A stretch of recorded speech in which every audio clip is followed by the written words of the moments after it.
Recording in progress.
Okay, welcome everyone.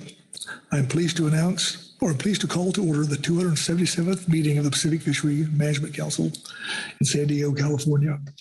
This meeting is open to the public, and copies of the meeting agenda and other documents used by the council during this meeting are available on the council's website. We encourage members of the public to testify and provide the council with comments on issues before the council at this meeting. Please note that the webinar chat feature should be used for technical issues and not to make public comment.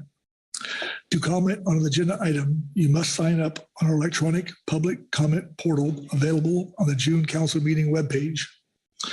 After public comment has begun on an item, no more names will be taken to testify. Each person has one opportunity to testify on each agenda item.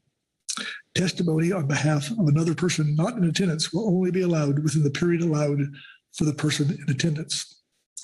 Generally, I will limit individual testimony to 5 minutes for individuals and 10 minutes for groups or individuals representing organizations. We have a visual countdown timer that shows your remaining time allotment. Anyone wishing to include written electronic comments in support of your verbal testimony, please submit them in electronic format to the electronic portal when you sign up for testimony. Written comments must relate directly to your oral testimony to be accepted at this stage. After you speak to the agenda item, the comments will be posted and made part of the official record of this meeting. This meeting is being recorded and live streamed over the internet.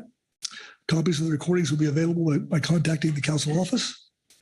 Let me remind council members and others to speak directly into your microphones so that all can hear.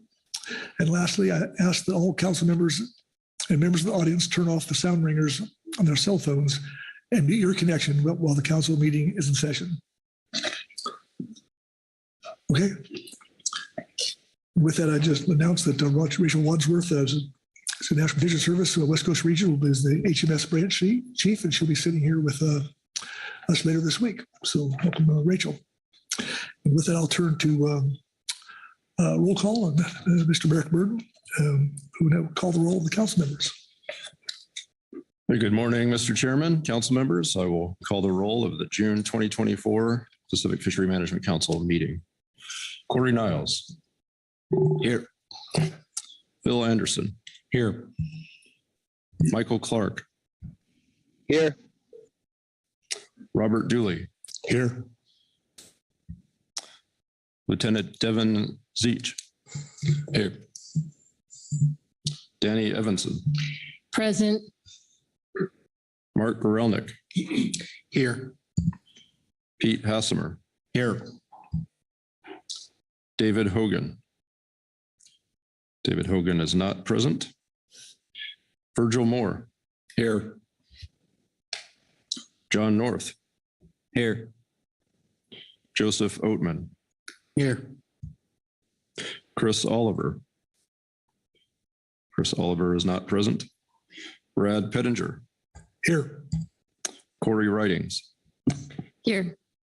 Butch Smith. Here. Krista Svensson. Present. Ryan Wolf. Here. Marcy Yaremko. Here. That concludes the roll, Mr. Chairman, and you do have a quorum. Okay. Okay. Thank you. Now we'll turn to the agenda, and there be any changes to that, or need a motion to approve the agenda? Danny Evanson. Yes, thank you, Mr. Chair. I'd like to make a motion that we approve the detailed agenda for our June 2024 meeting as described in the briefing book under A3. Thank you, Danny. Looking for a second.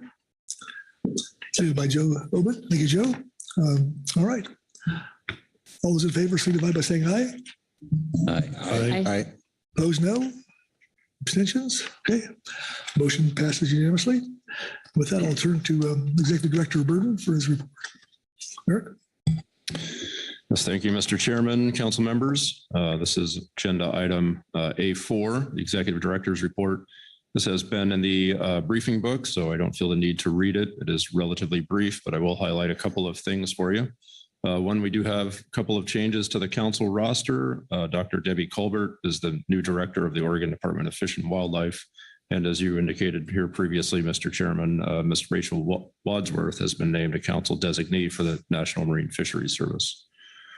There are several informational items just to make note of in the briefing book.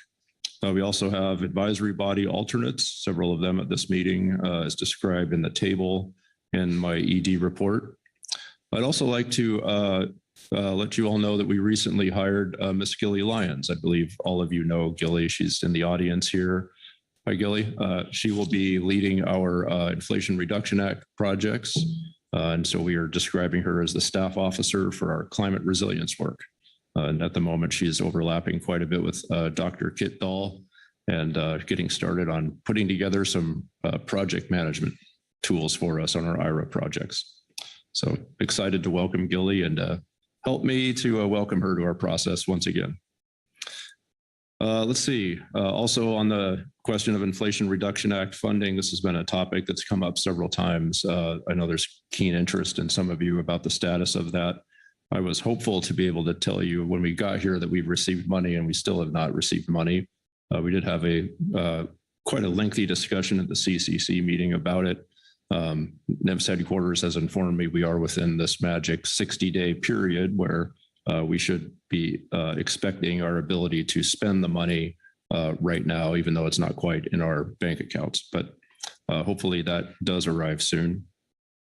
And then the last note, Mr. Chairman, just once again, we don't seem to talk about COVID any longer, but I would encourage everyone to follow our illness protocols that we have in the general information section of your briefing book. We have online capabilities, so if you're not feeling well, taking the meeting from your room is a productive option.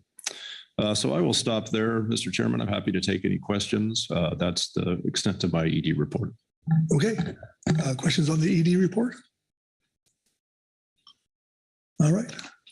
I'm not seeing any. So, all right, that'll take us to public comment. I believe we have at least one.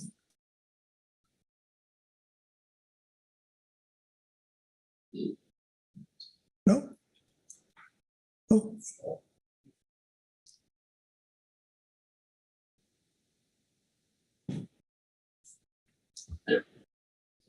No? Okay.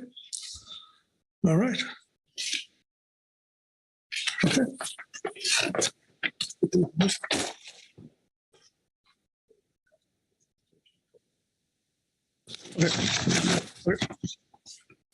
All right. All right, we go to the open comment period. We have 4. Okay. Okay. I will have that in my. Okay, first up is Leonard Krug. Is he Leonard here? I saw him outside. Okay, hopefully he'll get here. If not, I see Jeff Chester.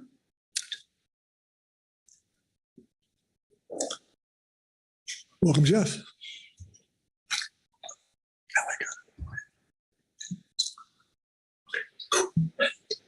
Good morning, Chair Pettinger, members of the council. It's good to see you and kick off the comment for this meeting.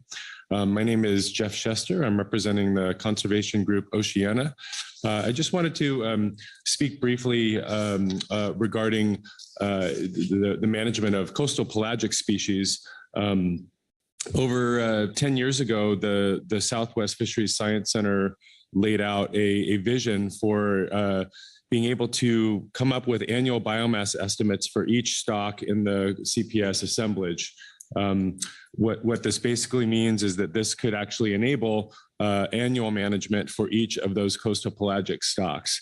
And so the Science Center has worked very hard, gone through multiple methodology reviews and gotten those approved so that that it is actually now based on ATM surveys that are now using not only research boats, but also fishing vessels to capture the nearshore, the best available science on the biomass of each of these coastal pelagic species. However, the management at the council has not actually kind of kept pace with that. So we still have a situation where sardines are actually assessed each year, Pacific mackerel every 2 years, and then the anchovy management is kind of under this kind of unusual 2-year management framework that was developed that's in the council operating procedures. This was the first year that the council operating procedures for anchovy were to be used, and it was somewhat vague in terms of how, there was no actual agenda item where an anchovy biomass was really evaluated. It came up under workload planning last April. It was originally going to be on this agenda, but then later it was taken off based on a workload planning discussion.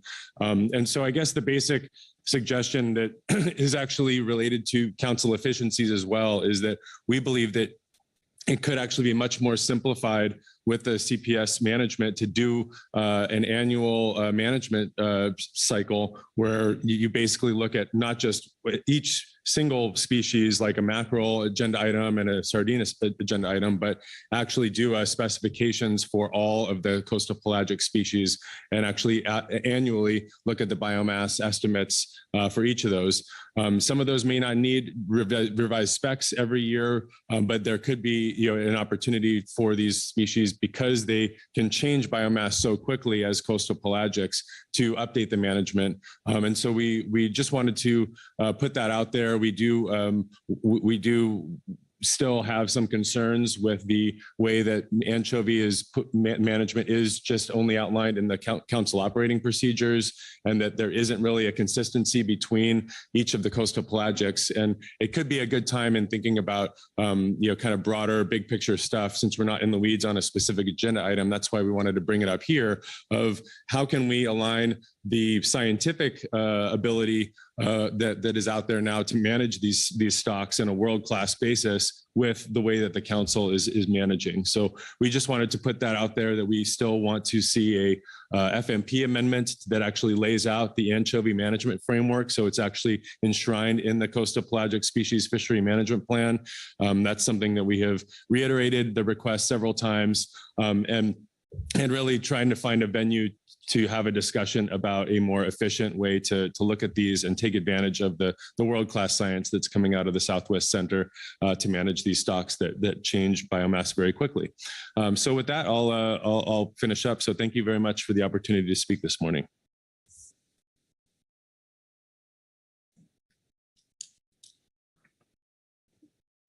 Thank you. All right. We'll go to Leonard Kruger. So Leonard, good to see you. Good morning. Good morning.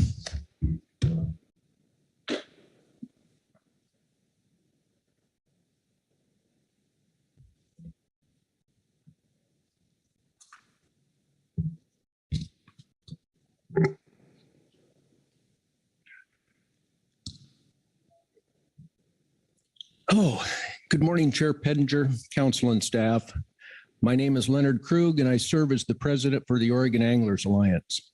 And I'm here today to speak for the collective voice of sport, commercial, tribal fishers, lawmakers, and related natural resource advocates.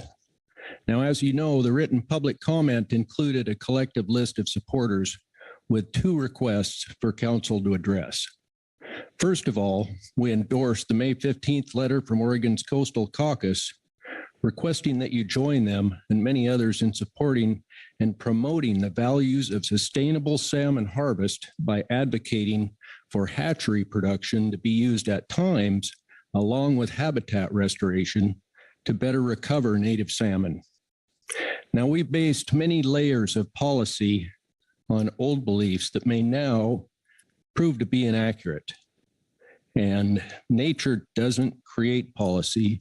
Policy is merely the best opinion at the time.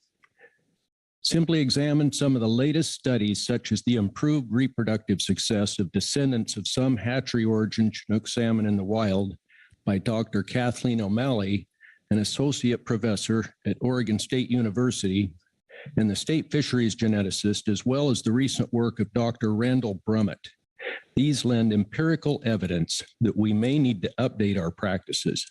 Additionally, the research on plasticity, or the ability for salmon to quickly change to match their environment, causes us to further question our past beliefs and factor in the recent work on DNA, and we realize the need to challenge many assumptions on which we based much of our policy.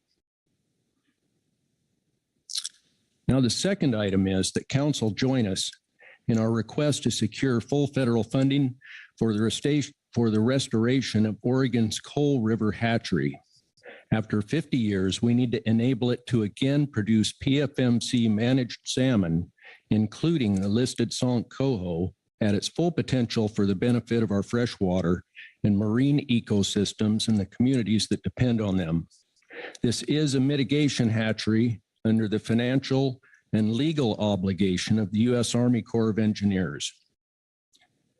Now, Coal River Hatchery on the Oregon's Rogue River rivals Bonneville Dam Hatchery in its size and potential for salmon production. And although Oregon hatcheries are costly to operate, the return on investment in economic churn is somewhere between 4% and 6%. Now, that makes it one of the best investments for our Fish and Wildlife agencies. And due to some failing Oregon hatcheries, Coal River Hatchery is not just a facility for local production anymore. It is now attempting to be a regional hatchery, producing salmon, trout, and steelhead for much of the state south of the Columbia River Basin.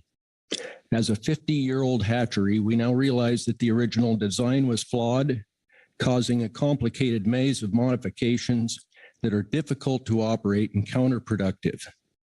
There's a lengthy history of salmon kills associated with Coal River Hatchery due to failing infrastructure. Now, ODFW was never given the resources to operate Coal River properly. This is a USACE responsibility. The southern resident killer whale is a primary indicator species and is trending towards extinction due to starvation from plummeting salmon numbers. And the Rogue River is critical habitat for their prey base. And according to NOAA, hatchery salmon production from the Oregon coast to supplement the southern resident killer whale prey base is only 3%. Now, NOAA also shows us that Columbia River stocks are north migrating stocks, and the Coal River Chinook are south migrating stocks that are unique to the ecosystem and also critical to the cultural and economic vitality of Oregon and California as well.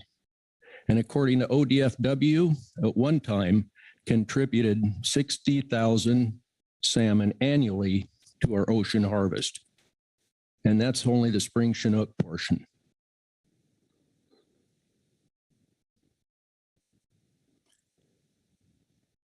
According to NOAA, 70% of salmon in Oregon are hatchery origin, and without hatcheries, there will be no harvest. Salmon are not just a keystone species, they are a foundational species. And our well-being is directly related to the ability to mitigate for salmon losses through a proportionate balance of hatchery supplementation along with habitat restoration. So please join us in supporting the Coal River funding request. And finally, when people ask, how do we disentangle the science that's been so divided on this topic? First, we need to ensure that there is empirical evidence demonstrated through repeated observation associated with any science. The O'Malley study that included 10,000 test subjects over a 13-year period to create one giant family tree by using DNA parentage testing is a great example. The summary is simply that the reduced reproductive success theory has been misunderstood and at times over-exaggerated. And there are many other examples of empirical observations to validate this science. Look at the Oregon Chinook that started a hatchery program in Chile, resulting in self-sustaining populations of natural origin fish that naturalized volitionally in Argentina, so much so that they've been labeled as an invasive species. Add to that the Great Lakes, Washington's Lonesome Larry, the Willamette River coho, and many more. These are all native salmon success stories that have maintained the genetic integrity of the stocks. Hatchery production has been shown to aid in the reintroduction, the recovery, and the production of natural origin salmon when using best practices. Salmon restoration can be a major success story for the Pacific Fisheries Management Council, our commercial fishermen, and the environment. But we can't keep doing things the same way and expecting different results. So thank you for this opportunity, and I look forward to your decision in supporting this or not. Okay. Thank you, Leonard. Questions for Leonard on his testimony? Butch. Yeah, yes, Mr. Chairman, if I mess up on the rules of engagement, I apologize. So I do thank Leonard for your coming all the way to San Diego on a salmon issue and all the work you've done. And I know that, salmon hatchery production is one of a few pieces of the puzzle to get back to recovery, allow coastal communities to access and in-river communities to access salmon from Central California up through Alaska, along with habitat and water and all the issues that we have cited with. And I remember I was in transition during the Orca Council Orca process. I was on the SAS side, and then I got appointed to council right in the middle of that. But I seem that we supported as part of the solution to help the orcas is hatchery production. But I don't know if this council, recognizes officially the importance for hatchery production. We write many letters for different issues, water issues in California and such. And I'm not, I guess I'm addressing the executive director. I'm not asking for you to come up with something now, but in the near future, I'd like to either have this discussion on an agenda item or find out, maybe we do already, but make it more official, because it affects every single state in this room and Alaska, and come out to hopefully support the need because of the lost habitat that we'll never get back, and some of the things that has happened, and to augment wild recovery. So anyway, I guess that's a question more for Merrick and maybe stimulate some discussion. Thank you. And thank you again, Leonard. Dr. Bird. Thank you, Commissioner Smith. I might just add that speaking about this newest science and how it relates to policy, this is going around pretty quickly. It's actually wound up in a couple of different venues in Washington, D.C. already. And like I said, we have quite a few tribal people that are on board with it now. And there's a lot of people waiting in the wings to see how this plays out. Dr. Bird. Thank you. Yeah, thank you, Mr. Chairman and Mr. Smith. Just sitting here reflecting quickly on your comments. What I hear you requesting, and please correct me if I'm wrong, what I hear you requesting is some maybe some consideration by this council regarding a position on hatchery production. And I'm not sure to the degree to which we've done that before, but I think what we can do is Kelly and I, just as part of our workload planning conversation that we have throughout the week, we could put our heads together and maybe pick Robin's brain and yours and think about what we have done before, whether we've had a position before, and then discuss when we might bring that up at a future meeting as part of workload planning. Is that along the lines of what you're suggesting? Yeah, that is, and thank you. For these very same topics, and at least if we had one, maybe update it so everybody, new council people, realize where we stand. I think that's very, very important, because there's a lot of new science emerging in the salmon world. So thank you. Thank you much. Virgil Moore. Leonard, thanks much for your testimony and the time you took yesterday to visit with me on this issue relative to my unawareness of what was going on. I guess my comment would be from the same standpoint as Butch's, and that would be that have this looked at, given we've got a tribal request in for support that's written comment. Take a look at whether it's appropriate, given the council's responsibility over some of the salmon harvest issues, along with the states, the coastal states. But I will say, if we did not have a balance with our mitigation programs in Idaho, in the Snake River, we wouldn't have harvest in Idaho. Our wild fish are given management priority. That doesn't mean you do not utilize other methods of providing for sport fishing or other uses downriver for commercial and other purposes to that. And I do think it's appropriate, and I'm not sure in the council where we would get this reviewed in our technical groups or advisory groups, or whether we just put it forward as you proposed, Director Merrick, in terms of staff making a recommendation. But it seems like people are asking for support. Given our responsibilities, it would be prudent for us to look at whether that's appropriate. Given the hatchery is in Oregon, though, I don't think we should take any action until we hear from Oregon on this particular issue, as well as our own staff on it. But I'm certainly supportive of trying to find a way through this, and the information that's out there that Mr. Krug referenced is consistent with some of the information that has been developed over the years with other hatchery stocks with properly managed hatchery genetic plans. Thank you. Thank you, Virgil. John North. Yeah, thank you, Chair, and thank you, Mr. Krug, for bringing the Coal Rivers hatchery funding issue forward.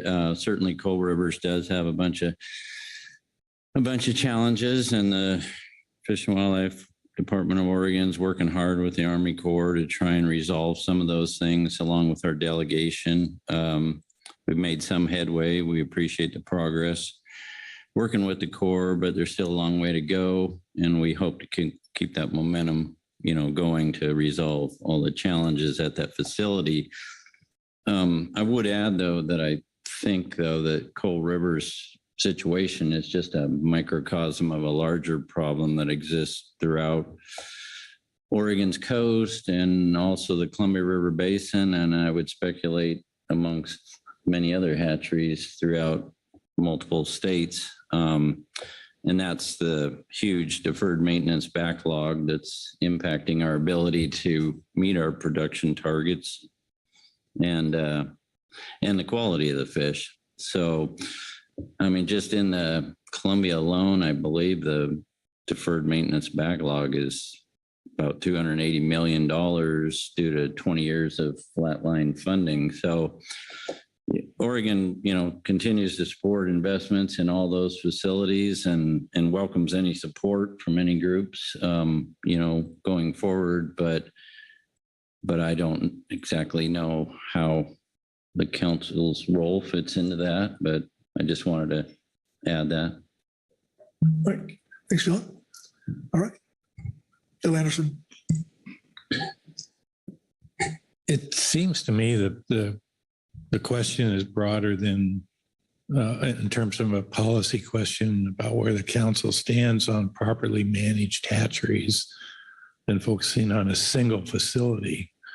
Because I don't ever recall us having a position or a policy on supporting properly managed hatcheries. And I think that, to me, that's the broader issue and potential consideration of the council is, where do we stand on properly managed hatcheries, understanding, as others have said, that in the absence of having properly managed hatcheries under the genetic management plans and the other standards that are being employed by the state and the federal government, that in the absence of having that production, we don't have fisheries. And it really is as simple as that. It's a bright line in my mind. And so having the council have a standing policy on hatchery production, and I keep using the term properly managed hatcheries, and that production seems to me to be something that it should consider in the future and maybe as a workload planning item. But to me, it's much broader than a single facility. That the policy on the part of the council and the importance of hatchery fish into the future of our fisheries is undeniable. Thank you, Phil. Marcy Rumco. Yeah, thank you, Mr. Chair. I just like to echo the remarks that have been made around the table. California is in a similar situation that we have infrastructure needs that are very significant and very costly.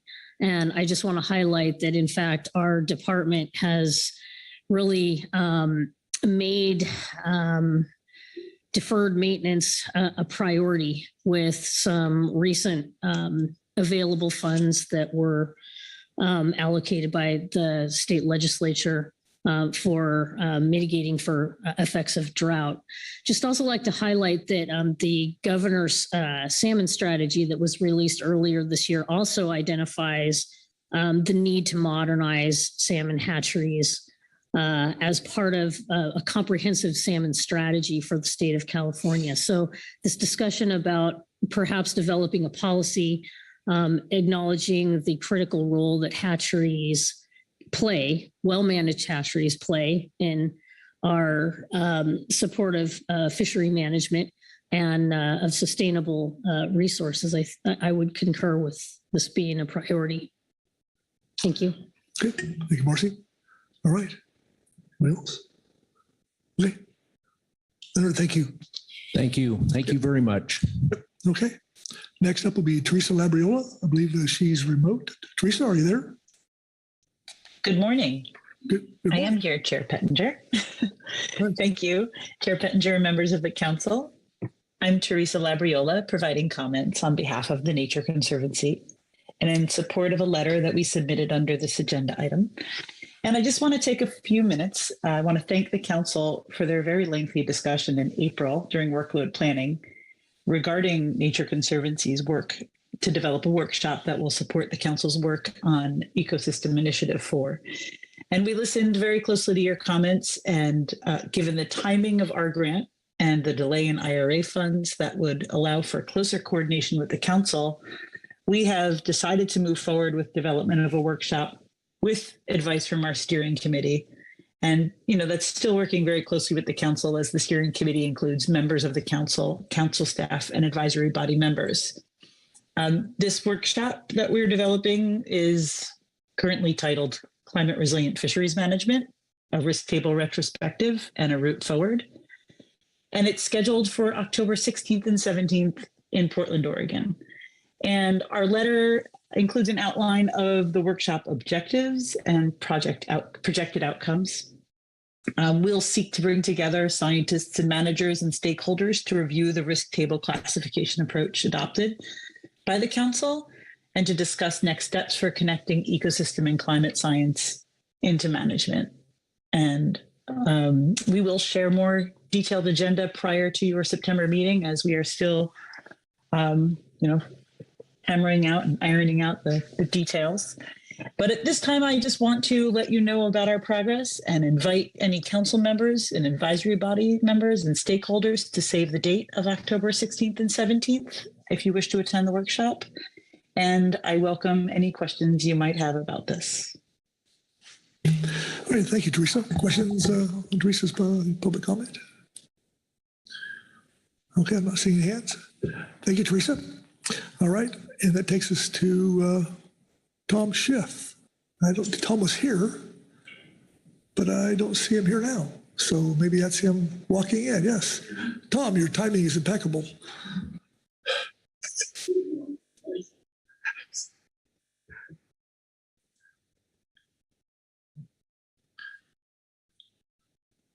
Welcome.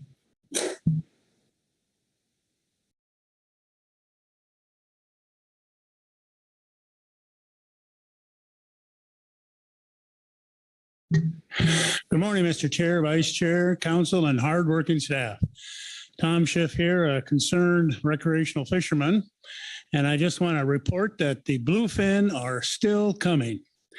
I don't think we've seen as many bluefin. I can remember, I think actually where I got involved is some of the reports were of the demise of the bluefin. I think were perhaps a little bit too fatalistic.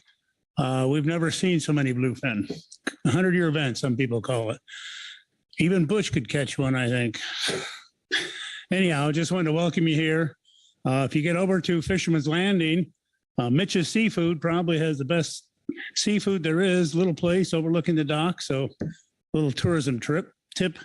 And one other thing on Bluefin, some of the long range boats that go down all the way off Baja, all the way off Cabo, 1,000 miles out, whatever, reportedly are seeing very small bluefin somewhere off Mag Bay.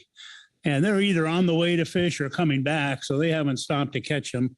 Who knows if we have another spawning ground. So far, the Southwest Science Center has not found any bluefin females with fertile eggs, but who knows?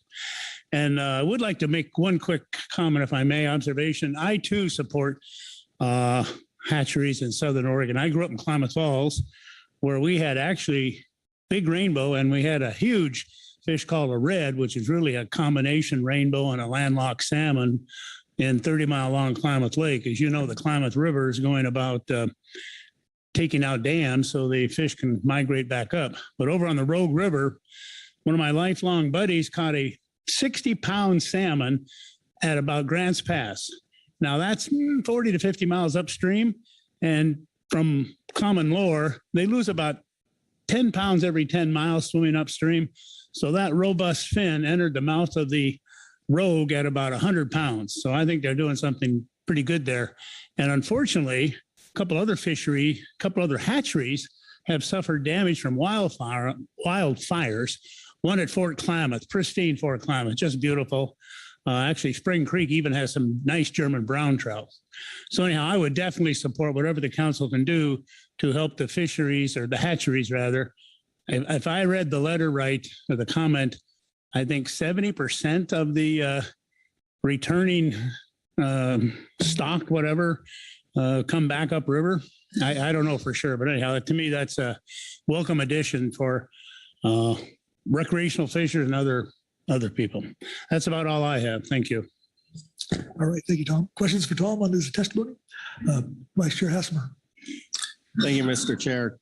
Thanks, Tom, for that testimony. This is a question, we've heard in the past on HMS topics from NIMS, the rebuilding of the bluefin, and a great success story in that. And you talk about the fishing. Is there, can you point to any specifics? Has it increased economic activity, economic benefits to the coast, or does bluefin fishing replace something else? I'm guessing there's some value to that from an economic community standpoint, but what's your perspective? There is mega benefit. You're familiar, of course, with the multiplier effect. People come into town to fish, especially since the bluefin. The pandemic had a little bit of a quieting effect. But anyhow, the sport boats have never been more robust. They've actually discovered bluefin are finicky. They can be boiling right from me to you and won't be biting. But they've discovered at night, if they go down a little deep, they can catch some pretty nice bluefin, 100 pounds on up. So anyhow, the sport fleet is just booming. There are guys now doing 6-pack boats, which by insurance are limited to only 6. I've never seen so many 6-pack boats, and those things cost $3,000 a day to charter. The overnight trips, unfortunately, day trips overnight, 2 days, have gone up. Several reasons: fuel, Mexican fishing permits cost more, but you have a tremendous local impact due to the people that not only live here and go out. Go down by the wharf, the docks, they eat. People that come in stay overnight. Tommy Gomes just opened a new Tunaville. He grew up here. He's 4th, 5th generation Portuguese fisherman. You have new fish processors opening up. Of course, Dave Rudy I think Dave sold his, but he's got Catalina Offshore Products, which is one of the premier processors. They sell to George's at the Cove, the top line restaurants. Anyhow, and bluefin is very popular, both for sushi, sashimi, poke, seared ahi, whatever. It's had a monster effect, I think. Well, excuse me, that may be a little overstated. It's had a very significant effect. And when you roll in the multiplier effect, all the spinoffs that people spend money here, I think it's definitely an economic impact on the community. Okay. Anyone else?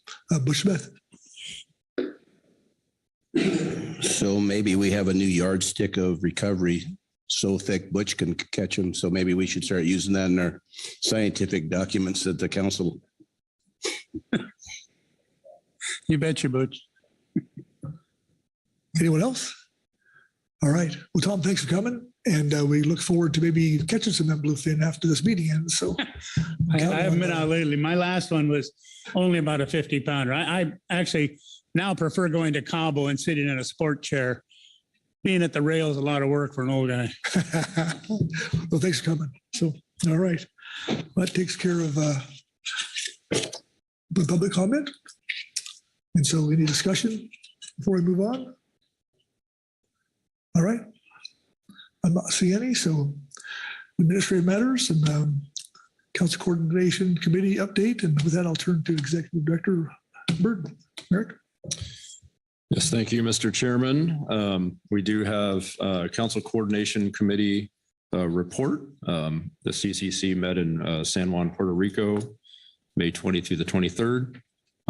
In addition to myself, we had Chairman Pettinger, Vice Chair Hassemer, and Ms. Jennifer Kwan from the West Coast region. I think we did a great job representing the council, if I do say so myself.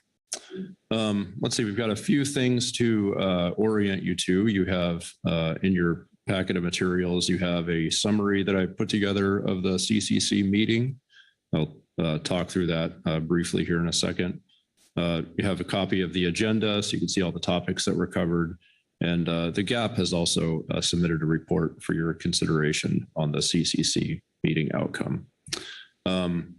I'm just going to go ahead and turn to the summary of the CCC meeting. Like I said, there is not an official report available yet, so I've highlighted some particular matters of interest.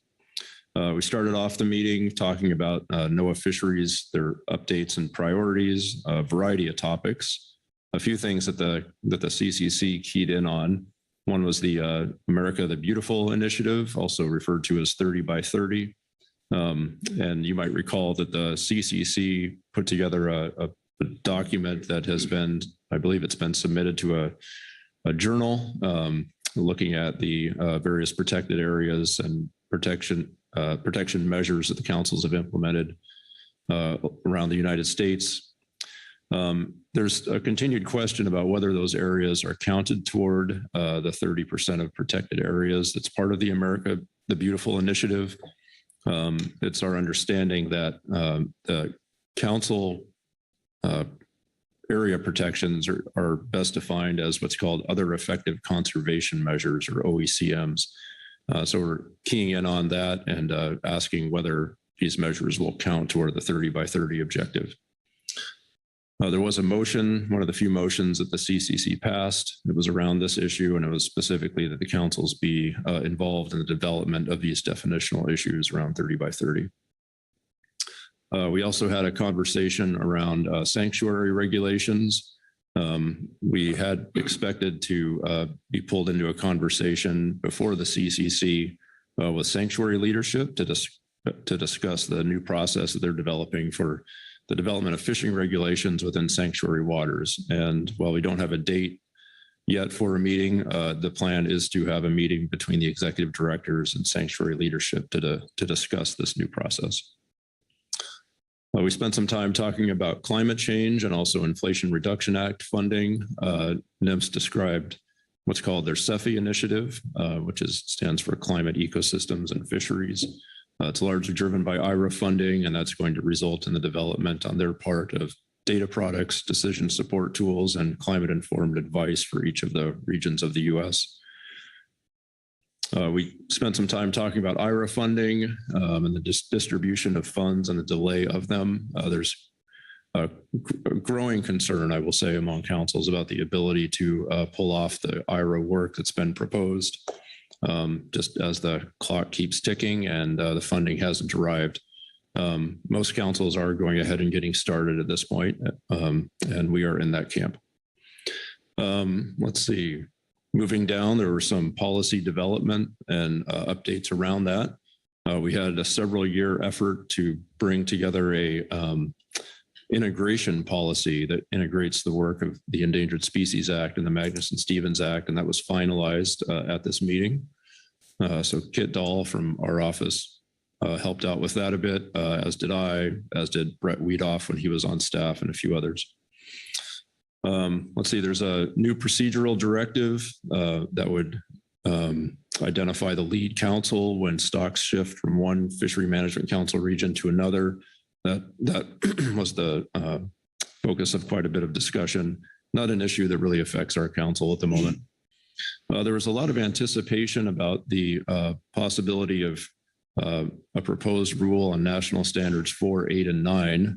We were keenly interested in this heading into the meeting, but there was no new information available for the meeting. And so we only had a very limited discussion, but we are awaiting some more information and hope to discuss that more at the October meeting.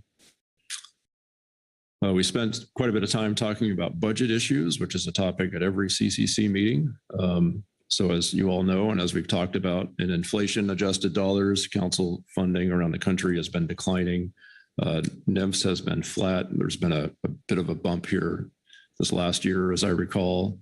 But generally speaking, everyone is finding themselves in a constrained environment. We are going to assemble a working group of some council staff and NIMS leadership to try to help each other through this fiscal tightening that we seem to be experiencing. And by helping each other, what I mean is the identification of tools or processes or things that we can implement that will help us to streamline the way we do work. Let's see, of interest to this council, as you might recall, we implemented some anti-harassment policies last year. We had some training, and the experience of all the councils is that that was just the start, and we're still working on implementing that. And so there was a conversation about best practices and continuing to refine how we deal with harassment within council workplace and council meetings. We also talked about the topic of unprofessional behavior and essentially code of conduct at the councils. We're leaning into the CCC broadly to develop a work group there that will partner with NIMS and some of the resources that NIMS has available at their disposal to help us to deal with matters of professionalism and best practices around them.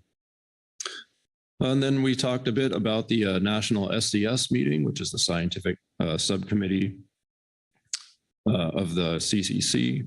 So that will be happening later this year, over the summer, I believe, in New England. And we talked about the council member ongoing development, or CMOD. So the next one will be next year, and then our council is on tap to host the following one in 2027. And then lastly, we did spend some time talking about equity and environmental justice. We were told that the various regional plans that NIMS is developing should be available throughout the country this month. We also talked about a National Academy of Sciences study that NIMS commissioned on EEJ and how that could be used by NIMS or the councils. And I wouldn't say that there was any conclusions that came of that, but it was an informative discussion. And I will stop there, Mr. Chairman. Happy to take any questions on my summary of the CCC meeting. Okay. Questions on the CCC meeting report? Okay, not seeing any. Let me off easy. All right. Okay, that'll take us to the GAP report, I believe. Poggy Webb. Welcome, Poggy. Thank you, Chairman Pettinger. Council members, my name is Poggy Lapham. I will be reading the agenda item C1A. It's the GAP supplemental GAP report on the Council Coordination Committee update. The Groundfish Advisory Subpanel discussed the NOAA Fisheries Management and Budget update presented to the Council Coordination Committee and is concerned about the items with zero funds. Specifically, the GAP is concerned that zero funding for the Salt and Stall Kennedy, or SK program, and the Bycatch Reduction Engineering Program, otherwise known as BREP, will harm the West Coast and U.S. fishermen. The SK program funds projects that lead to the promotion, development, and marketing of U.S. fisheries using funds derived from duties on imported fisheries products. In this fiscal year 2024 cycle, the SK program funded 2 West Coast projects, Positively Groundfish's Accelerator Program and Get Hooked Seafood's Sea to School program for the Santa Barbara Channel, which both work toward promotion and marketing of Pacific Coast groundfish at a critical juncture for our fisheries and seafood markets. Removing fiscal year 2025 funding from projects like this that are important not only to our West Coast fisheries, but to the strength of U.S. fisheries and seafood as a whole is devastating at a time when fishermen are facing difficult management restrictions in several fisheries. The seafood industry produces sustainable food for our nation and currently does not receive the same support as other U.S. food industries. To lose SK funding on top of the other challenges we face is unacceptable. The BREP, or the Bycatch Reduction Engineering Program, has been crucial in past efforts to develop innovative techniques to aid in keeping our fisheries sustainable and reducing interactions with not targeted fish stocks, birds, and marine mammals. The GAP flags these items for the Council and requests the Council support SK program and BREP funding in a letter to NIMS. The GAP is ready to provide examples of how these programs have benefited West Coast groundfish fisheries. Okay. Hey, Boggy, questions on the GAP report? All right. Thank you. You bet. Okay. Any public comment? 0. Okay. That takes us to council discussion. If any, Phil Anderson. Thanks, Mr. Chairman. Question is for Merrick. In the report, there's the reference to the National Standards 4, 8, and 9 topic of keen interest. However, no new information was available. To me, that suggests that there is some existing information available. And I'm just, could you expand just a little bit more so I understand what the issues are around those 4 national standards? And is there some additional steps that we expect or action or suggestions? Just a little bit more so I understand what that issue is. Dr. Burton? Yeah, certainly appreciate the question, Mr. Anderson. So you may recall that there was an advance notice of proposed rulemaking that the agency came and spoke with us about. All the months run together in my head, but I think it was sometime middle of last year. That was being contemplated at the time because the context of our fisheries is changing due to climate change, and the topic of equity and environmental justice has caused some to reflect on, I believe, National Standard 8. And so a lot of climate change and EEJ weave themselves together through 4, 8, and 9. And so the agency was contemplating a redraft to the National Standard guidelines. Since that time, we've heard that the agency does intend to proceed with a proposed rule, and we expected to hear more about what that content might be. We have not heard what that content might be. And so that's where we find ourselves now, is as a CCC, we're interested in weighing in on this and discussing it because it's something that affects all councils. There's quite a bit of interest and some concern, there's some optimism, there's everything in between about it, but there's nothing yet for us to sink our teeth into. So we're treading water. That's what I mean by nothing new. So I would maybe look to Ryan and see if he has anything more about where the agency is on this matter, but that's where we are at the moment. Ryan Wolf. Yes. So I think what you outlined was correct, Mark. There is a plan to proceed with the proposed rule. It was hoping, I think the agency, was hoping to get that out prior to the CCC. It is still through internal review and clearance, is my understanding, and that's where we are. I don't have any additional update other than that.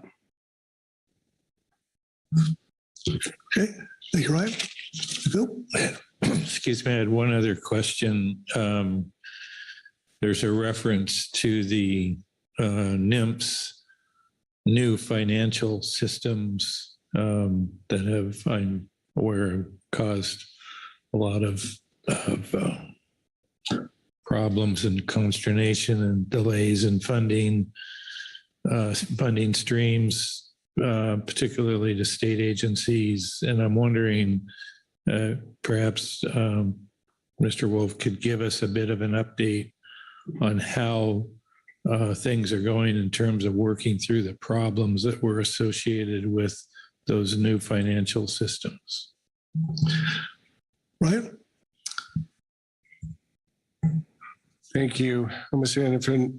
Anderson, for the question. Yeah, I mean, our transition has been challenging, to say the least. It has created quite a number of issues. This is something that has been taken very seriously by not just the agency, but by NOAA and by the Department of Commerce. I believe the Secretary of Commerce has been speaking to this repeatedly, as well as the head of NOAA at various congressional hearings. I think the update that was given to the CCC was that it continues to be a high priority. As far as fiscal year 24 goes, the first quarter release of funds, all of those funding actions have been completed. We are working on increased communications between all of our grant recipients and our program offices. We have a whole division working on tracking all of the hurdles, changes, and issues that we've identified as we have started this transition. As of, I believe, the end of April, all non-IRA quarter two releases have been obligated, including the Pacific Council issues. So that is the update, at least, that was given to the EDs at the CCC. I don't have anything further other than it is a challenging issue, and we have significant resources being put towards trying to address things as best we can. Thanks. Thank you, Ryan. Okay. Further questions? Comments? All right. Bob Dooley. Thank you, Mr. Chairman. Just commenting on the GAPS statement on the SK funding being zeroed out. I know that in May, NOAA announced a call for applications to the American Fisheries Advisory Committee, May 2nd to be exact. I get the email. And I know that that committee has worked in how to spend the SK or to award the grants and to spend the SK money. My knowledge on that is not complete, I guess, but I think that money is being collected from tariffs on seafood to support our seafood industry, and particularly in that range. And over the years, we've not received as fisheries all that money. There's been a heavy tax taken on by the government too, and we get a small share of it. Now that it being zeroed out, I'm concerned about not only the benefit we get that's outlined in the GAP report, but also we've got call for applications. We have a committee that is there that does work to identify where the money's spent. It seems like if there's no money, what are we doing? And so I think maybe we ought to be saying something about that. I know it wasn't specific in the CCC report, at least I didn't see it, but I think it's something that needs to be weighed in on. So thanks. Hey, Bob. Okay. Who else? All right. Oh, Vice Chair Hassemer. Sorry, just to drag this on a little bit. I wanted to make sure everybody had their questions, but I did want to take an opportunity to express some of my thoughts from the CCC meeting. Number one is some acknowledgement or thanks for the job our executive director does there, the leadership he shows in the CCC. I'm sure you all know it, but in terms of looking for solutions or pathways or work that can help the councils and work with NIMS.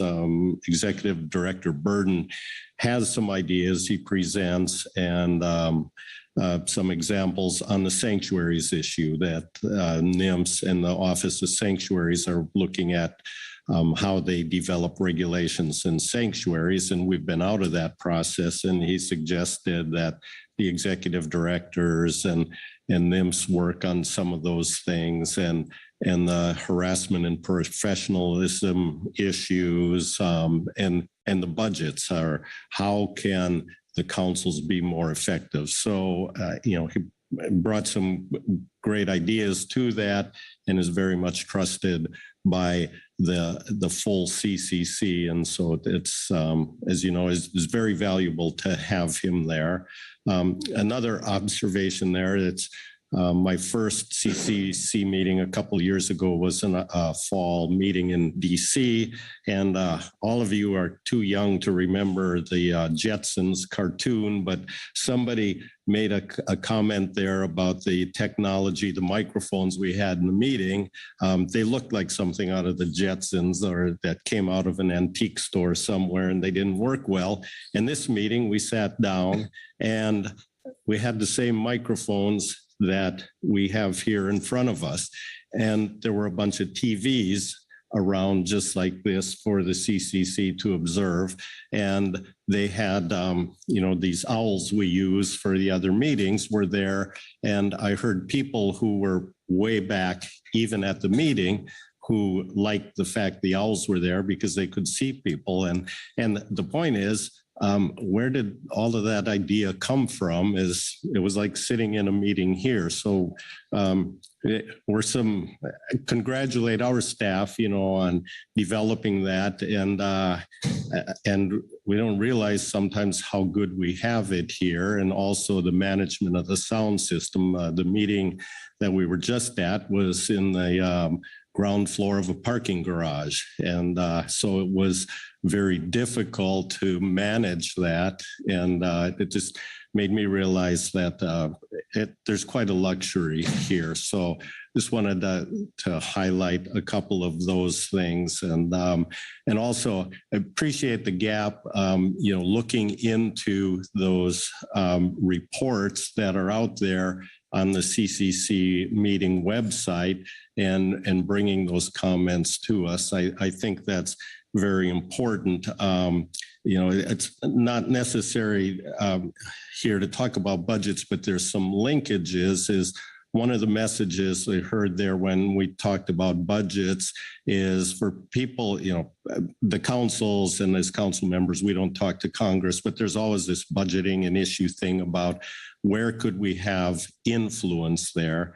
And one of the comments made at the CCC meeting was that members of commerce like things that stimulate economic activity and promote food security.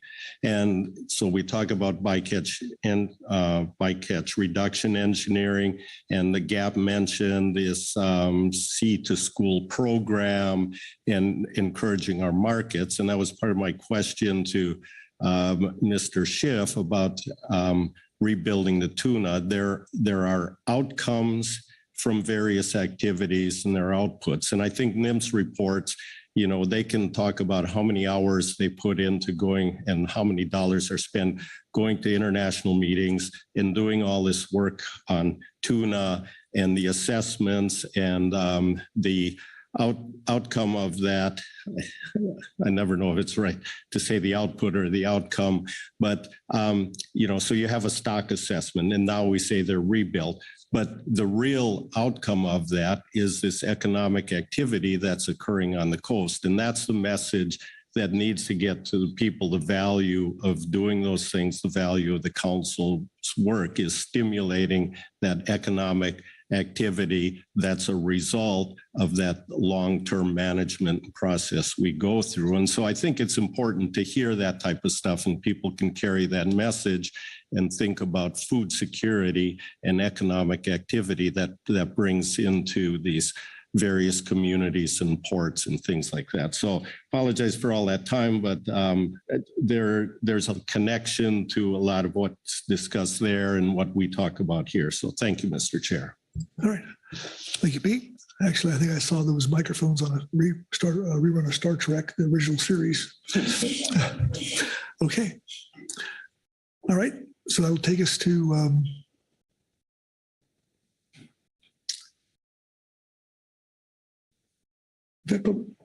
Mark.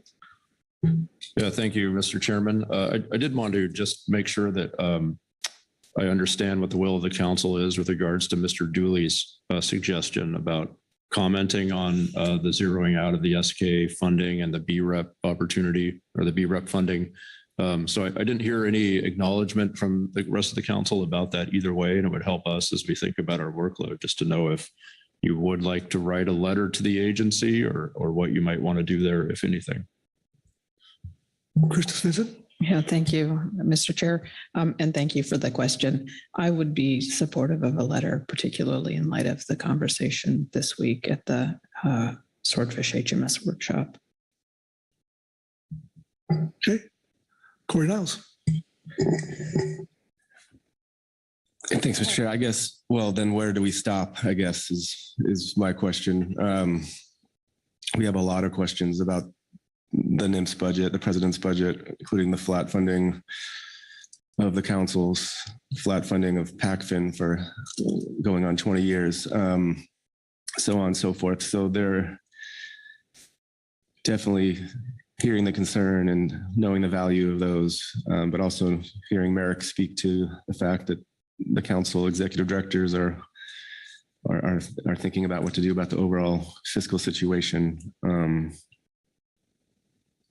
Maybe just raising a question here more than that, but we've talked in the budget committee a lot about how does the costs and benefits of the council's budget here, how does that get to Congress? And not wanting to put Ryan on the spot at all, but it's been a bit of a mystery on how that works and how the message gets to the folks who have the make the appropriations. So just those programs see the value, but there's two of many budget questions that this council has.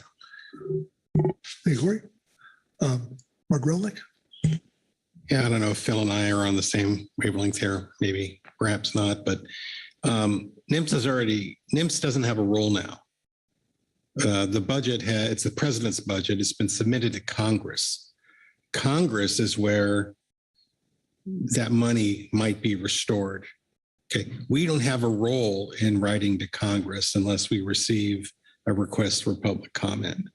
So while we may be sympathetic, certainly to the request of the gap, I know that writing to NIMS is just sort of pointless at this point because NIMS doesn't have a role at this stage. If we get a request for public comment, legislative committee can take it up, make a recommendation, and perhaps a letter would follow. Thank you, Mark. Okay. Phil Anderson. I agree with both Corey and Mark's points here. I don't,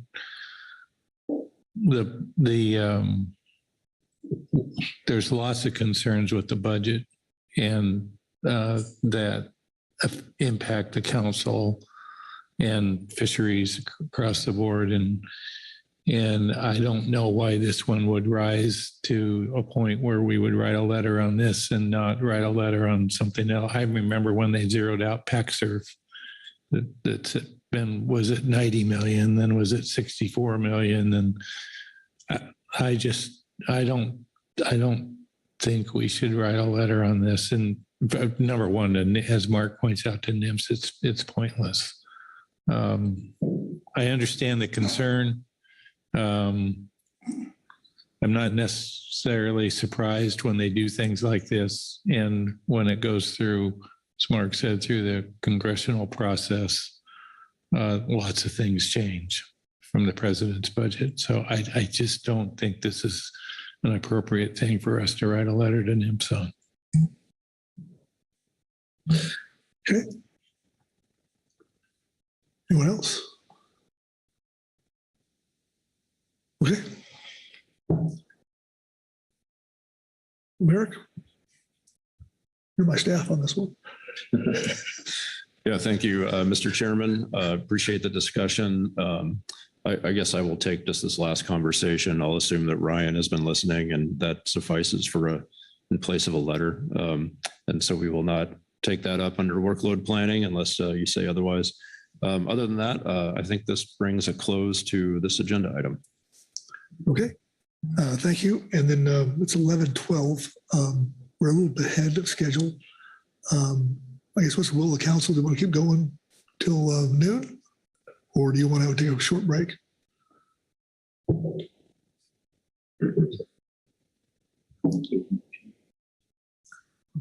Okay. All right. Okay. Well, I'm going to pass the gavel to Vice Chair Hasselburn. He can make that decision.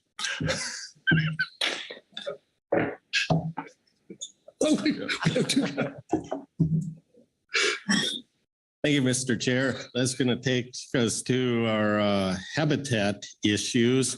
And I will turn the microphone over to Mr. Kerry Griffin to give us an overview. Kerry. Thank you, Mr. Vice Chair. This is agenda item D1. It's current habitat issues. The Habitat Committee met yesterday and is still meeting today and have discussed several items on your current council agenda, as well as a couple of other topics that are relevant and of interest. We have the supplemental habitat report in the briefing book, D1A Supplemental H2 Report 1, and we'll have Dr. Corey Green here to walk you through that brief report. It's just one page this time. So I don't think we have any other advisory body or management entity reports, and I don't recall seeing any public comment. So if there are no questions, we can move to Dr. Green. All right, thank you. Let me look around and make sure there's no questions on the overview. Not seeing any. Dr. Green, good morning, Corey, and welcome.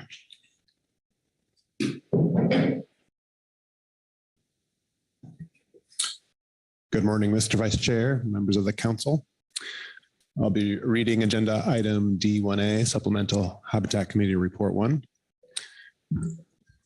Pacific Fishery Management Council's Habitat Committee discussed several habitat relevant issues and highlights the following for council consideration. None of these are action items, but at least one of them is an update on a previous action item. That is the Hells Canyon Dam relicensing supplemental draft environmental impact statement. On Friday, May 17th, the Federal Energy Regulatory Commission issued a procedural update to the record indicating the estimated release date for the SDEIS will be July 2024 with a 60-day comment period. Depending on the exact release date, the HC could provide a draft comment letter in the September briefing book, or this could require a quick response letter from the council. Under this timeline, the U.S. Army Corps of Engineers intends to issue the final EIS in February of 2025. FERC notes that further revisions to the schedule may be made as appropriate. Second update is about a mystery oiling incident. The Washington and Oregon mystery oiling event was first reported off the southwest coast of Washington on May 19th. The source and volume of the event has not been determined. Tar balls and sheen have impacted the coast sporadically from around the mouth of Grays Harbor, Washington, south to Bandon, Oregon. Marine mammal and seabird carcasses from several species have been collected in the incident area, and investigation continues to determine if the spill contributed to their mortality.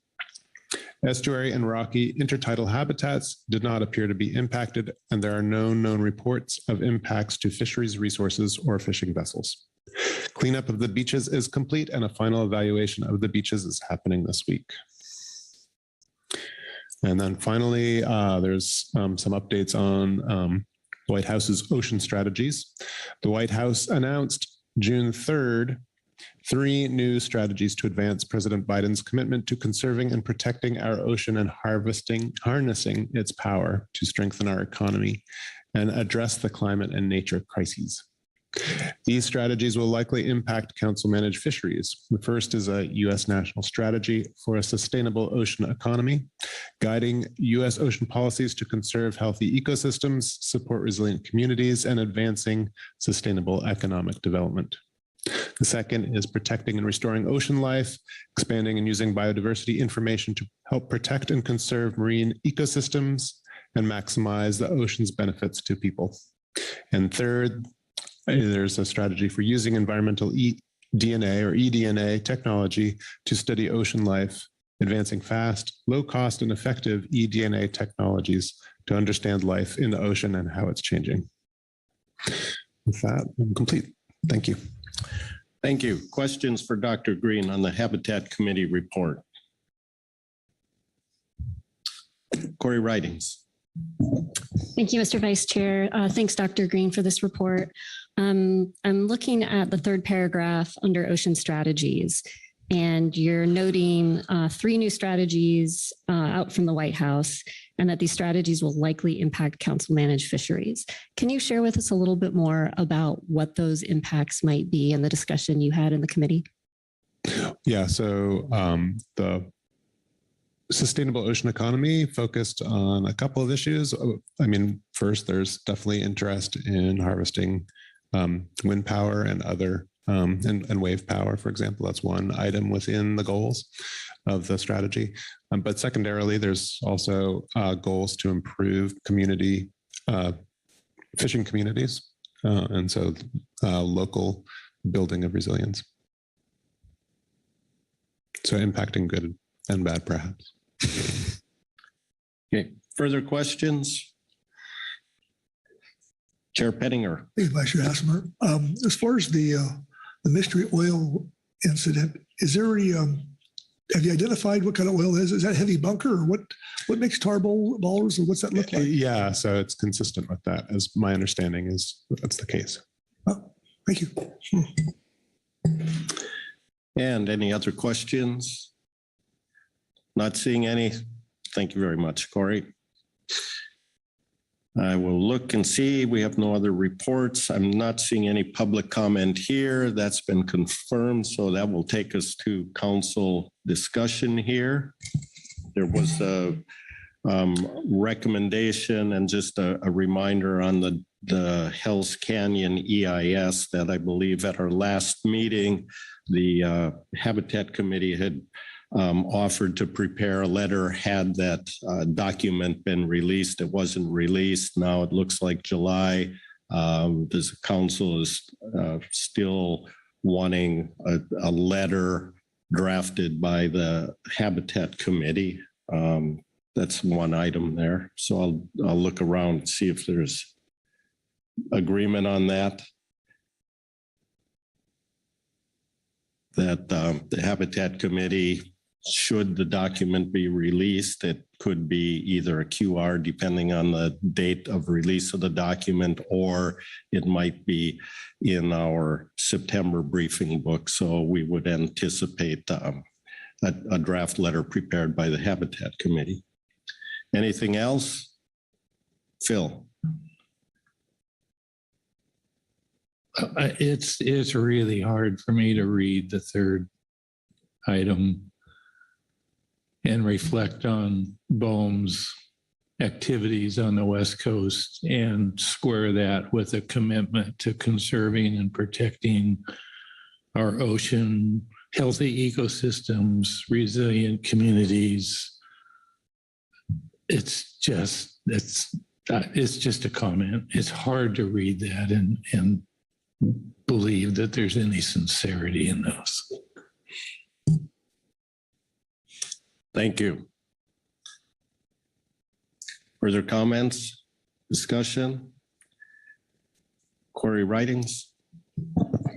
Thanks, Mr. Vice Chair. I am under the impression that thank you for one of the members of the Habitat Committee is in order. Ms. Fran Reck, I believe, is retiring after this meeting, and I just wanted to express my thanks to her. She has been a leader and very thoughtful and very engaging with the public in all of my time coming to council meetings, and clearly has provided a tremendous amount of expertise towards helping this council do its business. So I just wanted to recognize her and say thank you. Thank you. That's a good segue. Wait, I believe Corey Green has one more report to give us. Yes, I do. This is to honor and recognize over 24 years of service contributed by Fran Recht. Fran started with the Pacific States Marine Fisheries Commission in 1988 and is retiring after over 35 years of dedicated work. Quantifying the number of years she has contributed to the council is kind of difficult. Her first year on the Habitat Committee was in 2000, but her predecessor, Stephen Phillips, is certain that she helped out earlier. Throughout, she has worked tirelessly to advance the now common idea that conserving habitat and managing productive fisheries is a win-win prospect. She helped start Pacific States Habitat Program in 1990. Initial efforts dealt with gear recycling and reducing oil pollution, and the program expanded to support multiple efforts to improve fish habitat conservation through restoration projects, education, and informed policy. Fran was instrumental in starting the Pacific Marine and Estuarine Fish Habitat Partnership, a multi-agency effort to promote habitat restoration and disseminate information on fish habitats. And of course, Fran has been a strong voice on the Habitat Committee. Since I started in 2013, I've always been impressed with her dedication to providing clear guidance to you on the conservation of EFH. From 2012 to 2016, she co-chaired the HC with Joel Kawahara and led meetings while he was out fishing.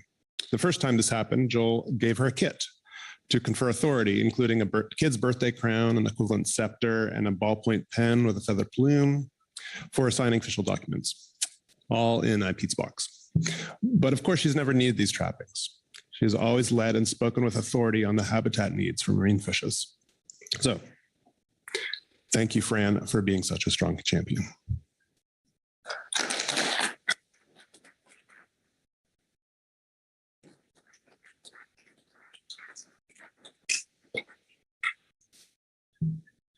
All right. Thank you very much, Fran. Wave to everybody here. Just over all that time, it's a long time, but I just kept seeing the council grow, all our committees grow.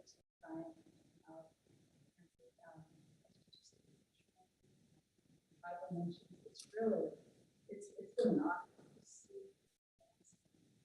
I'm really proud of what we do, how we really work to protect that ecosystem and hopefully fishing. Thank you all.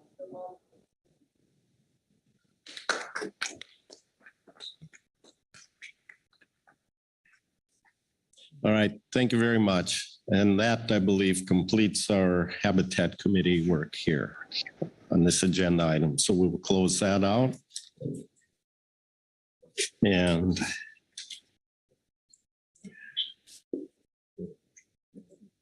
yeah.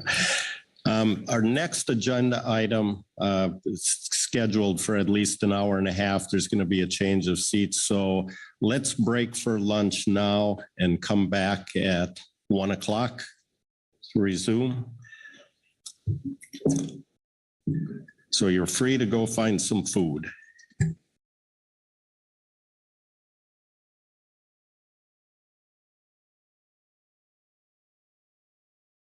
Recording stopped.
Recording in progress.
Okay, welcome back from lunch. We're going to start here real soon. I want to make sure we get somebody in the NIMS seat though before we start.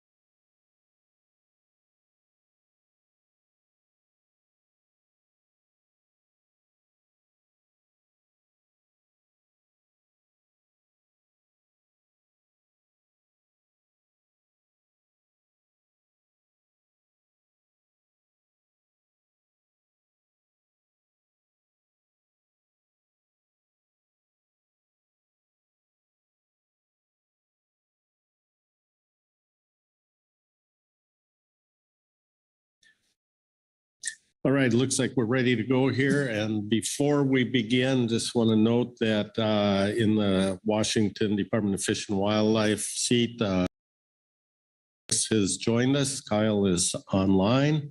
So just so you're aware of that. And we're going to begin our salmon management items. So I will turn it over to Robin Elke for an overview on the first agenda item. Thank you, Mr. Vice Chair. This is agenda item E1, the Sacramento River Falls Chinook Work Group Progress Report. So back in 2018, the Sacramento Fall Chinook were declared overfished and we had a rebuilding plan adopted in 2019. The plan did include recommendations to reconsider the current conservation objective, develop an age-structured stock assessment, develop an age-structured forecast and harvest model. In April of 22, a review of the bases behind the Sac Fall conservation objective was included as a salmon methodology review topic. That review was conducted in October of 22. And then at their April 2023 meeting, the council discussed the topic further and agreed that taking a detailed look at the information that is currently used and reviewing any new material available and identifying data gaps is the next logical step forward in evaluating the conservation objectives for the Sacramento River Falls Chinook. So back in June of 2023, the council formed an ad hoc work group for the Sacramento River Falls Chinook and approved a draft terms of reference. The council tasked the work group to provide a summary report no later than the spring of 2024 to describe the scoping of revised Sacramento Fall conservation objective and related harvest control rule and reference point alternatives, and also update the council on recommended next steps, timeline, and process to evaluate the conservation objective and related management measures. So in 2024, the work group met in January and again in May to address these charges and developed a draft report, which is provided under this agenda item. And the work group plans to meet again over the summer and fall in anticipation of the next council update in November 2024. So the council should review the work group report and provide guidance on next steps. For your reference material, we do have the Sacramento River Falls Chinook work group report. The work group has also developed a PowerPoint, so we'll walk you through that report via the PowerPoint. We also have some reports from your advisory bodies. We have a SSC report and a STT report and a SAS report. And it doesn't look like we have any public comment signed up right now, but that concludes my summary. Thank you. Thank you, Robin. Are there any questions on the overview before we begin? And not seeing any questions, then we'll go to the work group report. Dr. Will Satterthwaite is here to give us that presentation. Good afternoon, Will. No, good afternoon. Thank you. And I believe the Vice Chair Colin Purdy is online. So if during the Q&A session, if he raises his hand, he can certainly chime in. So we do have some slides that Robin and Angela put together. I assume those will be on the screen momentarily. So here's our progress report. You can go ahead, next slide. So the goals for today, first, I'm going to tell you about what's in the progress report. And then the idea was to give the council a chance to consider the questions that the work group has posed for the council in that report. And then hopefully the council can provide some guidance on next steps. The next slide, please. Just terms of reference, which also sort of served as the template for how the elements of our report are ordered. We were first asked to evaluate the management measures currently in use, where the management measures include the reference points, the conservation objective, and the harvest control rule, and then also to consider the effects of environmental variables on these management measures. Then the next task of the work group was to provide the council with alternative management measures as needed. That would include analysis of associated risks and benefits, and also potentially talk about designing new or updating things around the abundance forecast model and or incorporating an age-structured assessment similar to what is done for Klamath River Falls Chinook currently. And then the final task of the work group, which we won't really get to today, is to eventually provide the actual updated management measures or models or other tools. Next slide, please. After the report has an executive summary and it talks about just sort of some of the administrative outcomes of our first meeting, and then I'll sort of step through the main elements that were addressed in the terms of reference. So next slide, I'll start off with the evaluation of the current management measures. Next slide, please. And again, to refresh your memory, so we were asked to evaluate the reference points, evaluate the conservation objective, evaluate the harvest control rule, and then sort of talk about the role of environmental variables and how they might affect any of those three management measures listed above. Next slide, please.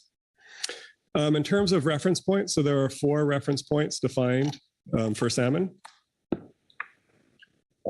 MSY, or the spawning escapement corresponding to maximum sustainable yield. For Sacramento River Falls Chinook, that's currently set equal to the lower bound of the conservation objective. It's sort of a proxy value, and I'll talk about how that was derived when we get to evaluation of the conservation objective. F, MSY, so the exploitation rate that corresponds to maximum sustainable yield. Again, in the case of Sacramento Falls Chinook, it's a proxy. There was sort of not adequate data to estimate that for Sacramento Fall Chinook, at least at the time the FMP was amended to include these reference points. And so the approach taken was to look at 20 other stocks where the data did support estimating an FMSY value and taking the average of those. The work group did identify some current concern that several of those studies are quite old. Only one included any brood years as recent as 2000. Some included brood years as far back as 1946. Also, not all of the stocks were sort of equally similar to Sacramento Fall Chinook, either in terms of where they go in the ocean or what their biology is like. The next reference point, the minimum stock size threshold, is defined as 75% of SMSY. And so sort of the role of the minimum stock size threshold is if the 3-year geometric mean escapement falls below that minimum stock size, the stock would be considered overfished and a rebuilding plan would be required. And since it's defined as a function of MSY, obviously, the main drivers of our evaluation of MSST are driven by our evaluation of SMSY. We did note that we couldn't really recreate the reasoning behind why 0.75 in particular was the multiplier, but that's really not a concern that's unique to Sacramento Fall Chinook. Similarly, FABC represents a reduction from FMSY to sort of guard against overfishing in any one year. Again, the work group couldn't really identify the reasoning behind why exactly a value of 0.90 was chosen for that multiplier. But again, that's not something unique to Sacramento Fall Chinook. So next slide, please. So in terms of the conservation objective, and again, remember the lower bound of the conservation objective also is serving as SMSY. So right now that's defined as a range of 122,000 to 180,000 adult spawners in natural areas and hatcheries combined throughout the Sacramento Basin. That was adopted based on a PFMC document from 1984. In that document, the sort of reason it gives for the lower bound is that it's an interim value based largely around addressing problems associated with Red Bluff Diversion Dam, which are primarily in that report identified as passage. It is potentially important to point out the gates on Red Bluff Diversion Dam have been fully open since 2011. The upper bound, the 180,000, that was derived, the report said that was derived by summing together mean escapements to different parts of the natural areas of the watershed for a reference time period, and adding to that the escapement goals for the individual hatcheries in the basin. There was a methodology review in November 2022, looking back, trying to review the literature of how that was derived. And we actually could not reproduce those averages. Not entirely clear why, but we could not reproduce those averages based on the currently reported estimates for the years that it said it was based on. The work group did raise some concern about whether including returns to the hatcheries would be warranted. To the best of our knowledge, we could not identify any other stocks in the FMP that included hatchery returns except for what are explicitly defined as hatchery stocks. And then several of these sort of other arguments made in this PFMC 1984 document don't really seem to apply anymore. And there also were some predictions made that don't seem to have borne out. Next slide, please. In terms of the harvest control rule, there's a shape to the harvest control rule that it would take an FMP amendment to change. But then the shape depends on specific breakpoints that are defined as functions of the various reference points. So the idea is that if those reference points change, the harvest control rule would sort of change automatically, but to make any other sort of change in the form of harvest control rule would require an FMP amendment. The way the harvest control rule works, if the forecasted abundance is in the high end of the range, the allowable exploitation rate is capped at that FABC reference point, again, as a protection against overfishing. And then over most of the range of abundances we typically forecast, the allowable exploitation rate is the one that in expectation will result in spawning escapement equal to SMSY. There were some questions raised about, does it make sense to target that same value in every year? Environmental conditions might favor, say, letting more fish back into a favorable environment because that will produce even more fish in the future. We also talked some about just sensitivity to forecast error. And then the control rule is also set up that at the lowest forecasted abundances, some degree of a fishery can go forward, even if that is not expected to meet the SMSY escapement.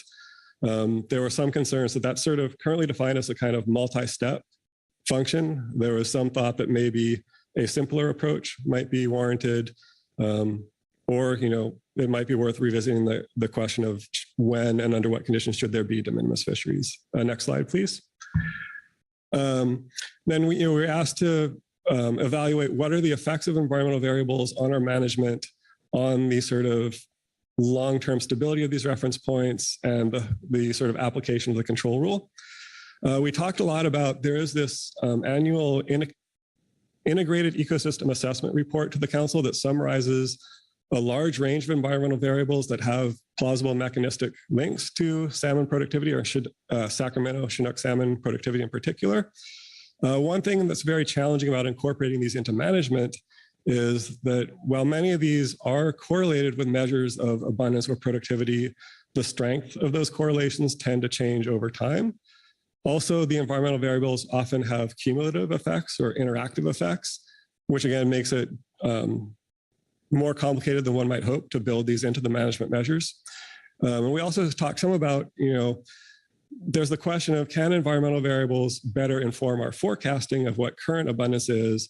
But in terms of some of these reference points, it's really about what's the trade-off involved in harvesting fish now versus letting more fish reproduce in the future. So in terms of environmental effects on that trade-off, what you really potentially need to be aware about in terms of the environment is not what's the current state of the environment, or not what are the environmental conditions that gave you your current abundance. It's more, what environmental conditions will the fish that you allow to escape from the fishery, what will they face? What will their offspring face? Next slide, please. So that was our evaluation of the current approach. Now I'll talk about some potential alternatives we identified. Next slide, please. Yep. And I'll talk about alternatives for each of these things in turn. Go ahead, next slide. So as I mentioned, the FMSY proxy is based on some fairly old studies. One idea we had was to just go through that list of studies, see which ones still seem to be applicable, see if there are new studies that might be more representative. We didn't identify a recent Rogue River Fall Chinook analysis. We are aware the Klamath work group has been working on updated stock recruit analysis for that stock. And then we discussed a few approaches based on various types of spawner recruit analyses. I think the sort of recommendation going into this was one made by the STT, that we could do something similar to what we do for Klamath Fall Chinook, where spawning escapement is defined as natural area escapement, regardless of origin, and then recruits are defined as natural origin recruits. That has the sort of theoretical advantage that you expect there to be a mechanistic link between natural area spawners and subsequent natural origin recruits. The problem is natural origin recruits are not your only source of future potential spawners, because some hatchery origin recruits will return to natural areas. That's much less of a complication for the Klamath, just based on how that system works. But it's sort of a bigger challenge for the Sacramento of how do you actually interpret some of these MSY related metrics if you either can't use the same units for both spawners and recruits, or if you do use the same units for both spawners and recruits, there's no longer a nice, clean, direct link between recruits and future spawners, and therefore future production. I'll talk about some of that a little bit more when we get to SMSY, which also could be based on spawner recruit analyses. But given that challenge, we could either base recruits on a cohort reconstruction directly, which we don't have yet.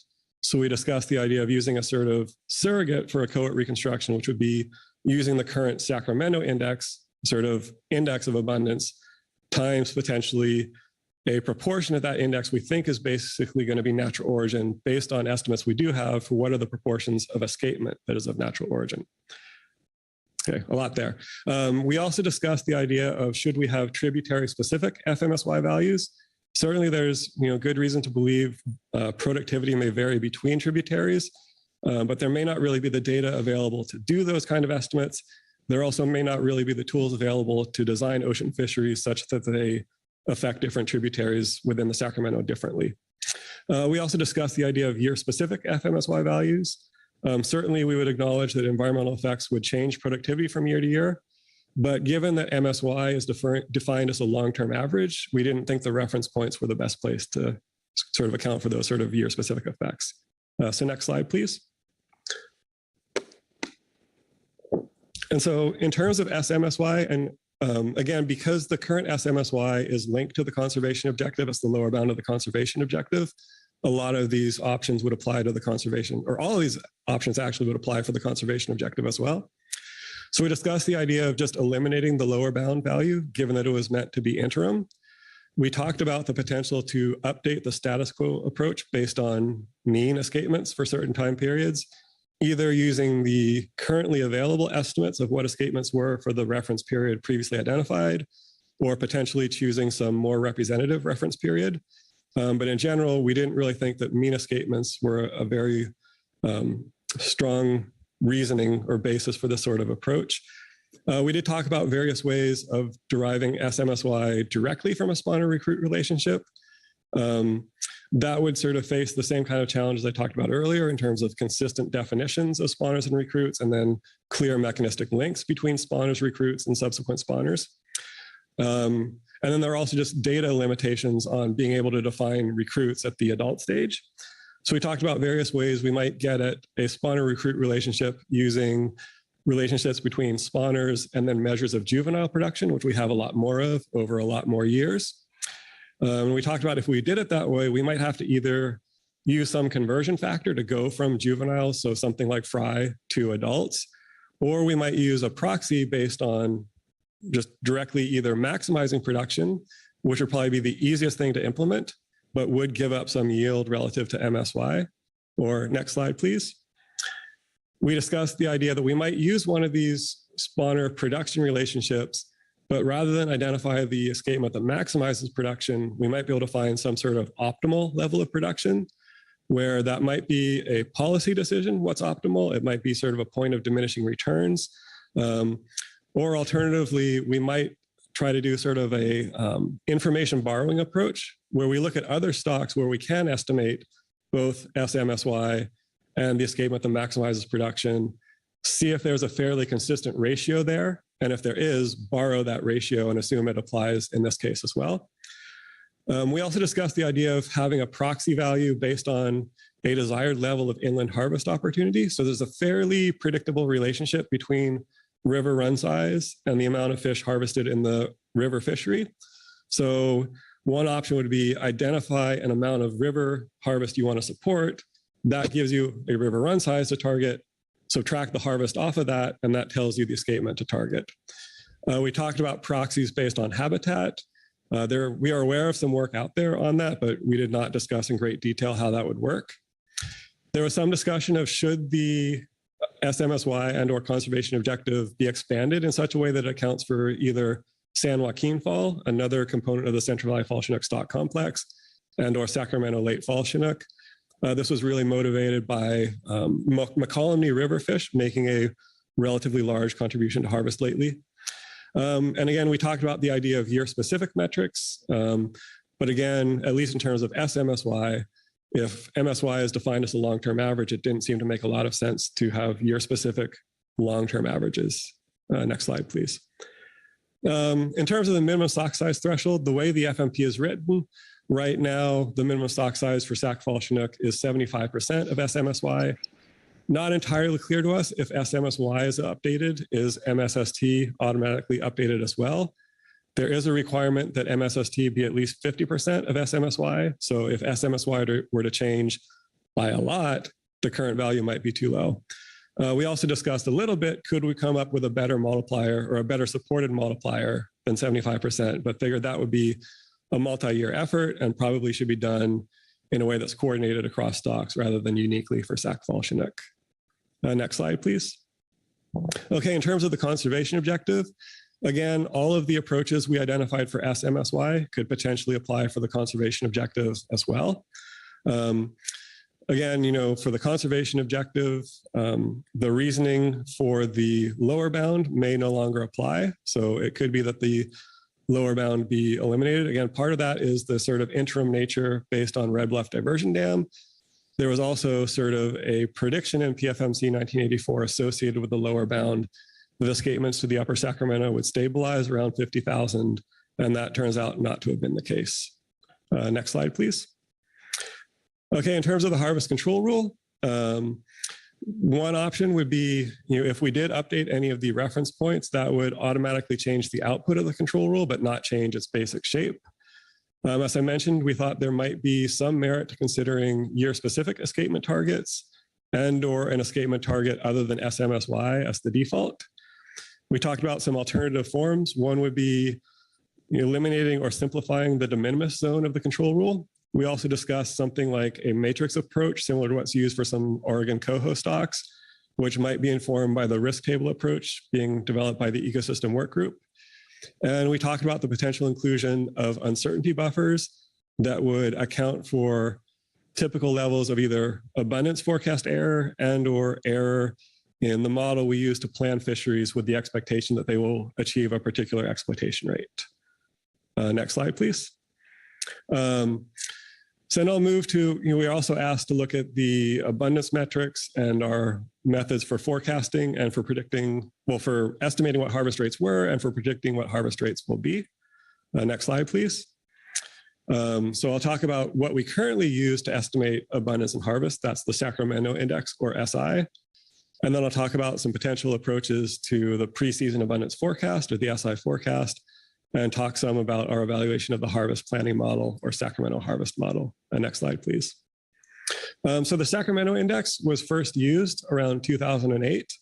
And basically, in the absence of a detailed cohort reconstruction for Sacramento Fall Chinook, we sort of developed this index of either abundance or potential escapement in the absence of fishing, where we sum together our estimates of ocean harvest of adult Sacramento Fall Chinook, river harvest of adult Sacramento River Fall Chinook, and escapement of adult Sacramento River Fall Chinook.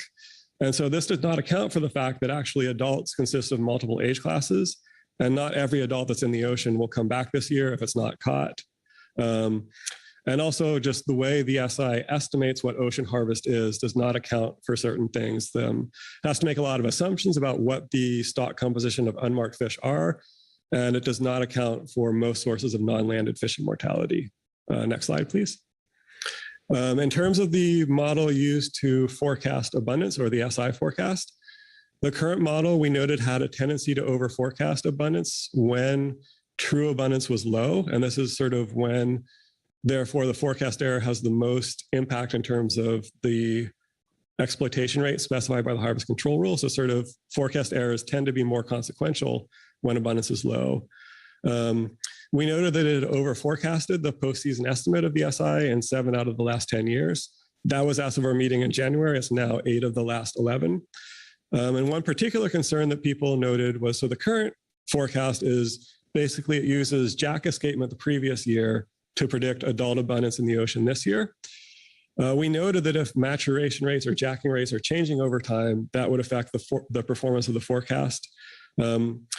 We were, through public comment, made aware of some work that Emily Chan, a graduate student at UC Berkeley, is doing, actually developing a cohort reconstruction for Sacramento River Fall Chinook that does seem to show some increase in maturation rates over time. There's also some concern that sort of McCallum River fish, although they're not based on origin part of the Sacramento River Fall Chinook stock, if McCallum River fish, when they return, stray into the Sacramento, they are counted as either jacks or adults. And if McCallum River fish have a higher maturation rate, that may lead to sort of a stronger jack signal than the Sacramento fish would really be providing. Next slide, please. In terms of the harvest planning model, we noted that the current model used has been pretty consistently under predicting the exploitation rate actually achieved. I think it's in fact 10 out of the 10 most recent years with a fishery. That said, we're also well aware that there are some new management tools in terms of in-season management and in-season caps that, while they were developed in response to a California coastal Chinook concern, they would tend to limit the ability for harvest to greatly exceed expectations. But we don't really know how they'll work because we haven't seen what happens when they're implemented. And also, while they certainly have the potential to reduce the risk of that much higher than expected harvest, there's still the risk that if the forecasts are incorrect, that may lead to setting those quotas either too high or too low. Next slide, please. Okay, so that was our evaluation of those models, and now some discussion of alternative approaches for them. Next slide, please. So first I'll go through abundance and harvest estimation, then the forecast, and then the harvest planning model. Next slide, please. And so, some of the guidance in the terms of reference was perform a Klamath River Fall Chinook style cohort reconstruction. That's one that uses code wire tags to do an age structured assessment of hatchery origin fish. We then use information from scales of unmarked fish to estimate natural origin, escapement at age. If we then borrow impact rates from the hatchery origin fish, we can reconstruct natural origin cohorts. Preliminary efforts to do that for Sacramento River Fall Chinook are underway as well. As I mentioned, a grad student at UC Berkeley has actually been doing that. Unfortunately, to date, there's really only adequate data to do that for about 8 brood years worth. And the ability to do that on new cohorts going forward will depend on the ability to, 1, recover enough tags from hatchery fish, and 2, continue to get age information on natural origin fish. And that's a pretty heavy lift in terms of the data needs and the data processing needs. So we did consider there could be some merit to considering a slightly reduced cohort reconstruction approach where we only attempt to reconstruct the tagged hatchery component, which would be similar to what we do now for Sacramento River winter Chinook. That would hopefully give us a better estimate of impact rates and exploitation rates. It would hopefully tell us how maturation rates, at least of hatchery fish, vary through time, and those might well co-vary with maturation rates of natural origin fish. Next slide, please. In terms of the abundance forecast, we were aware that when the current approach for the SI forecast was adopted, it was part of a methodology review that looked at, I think, something like 12 or 15 different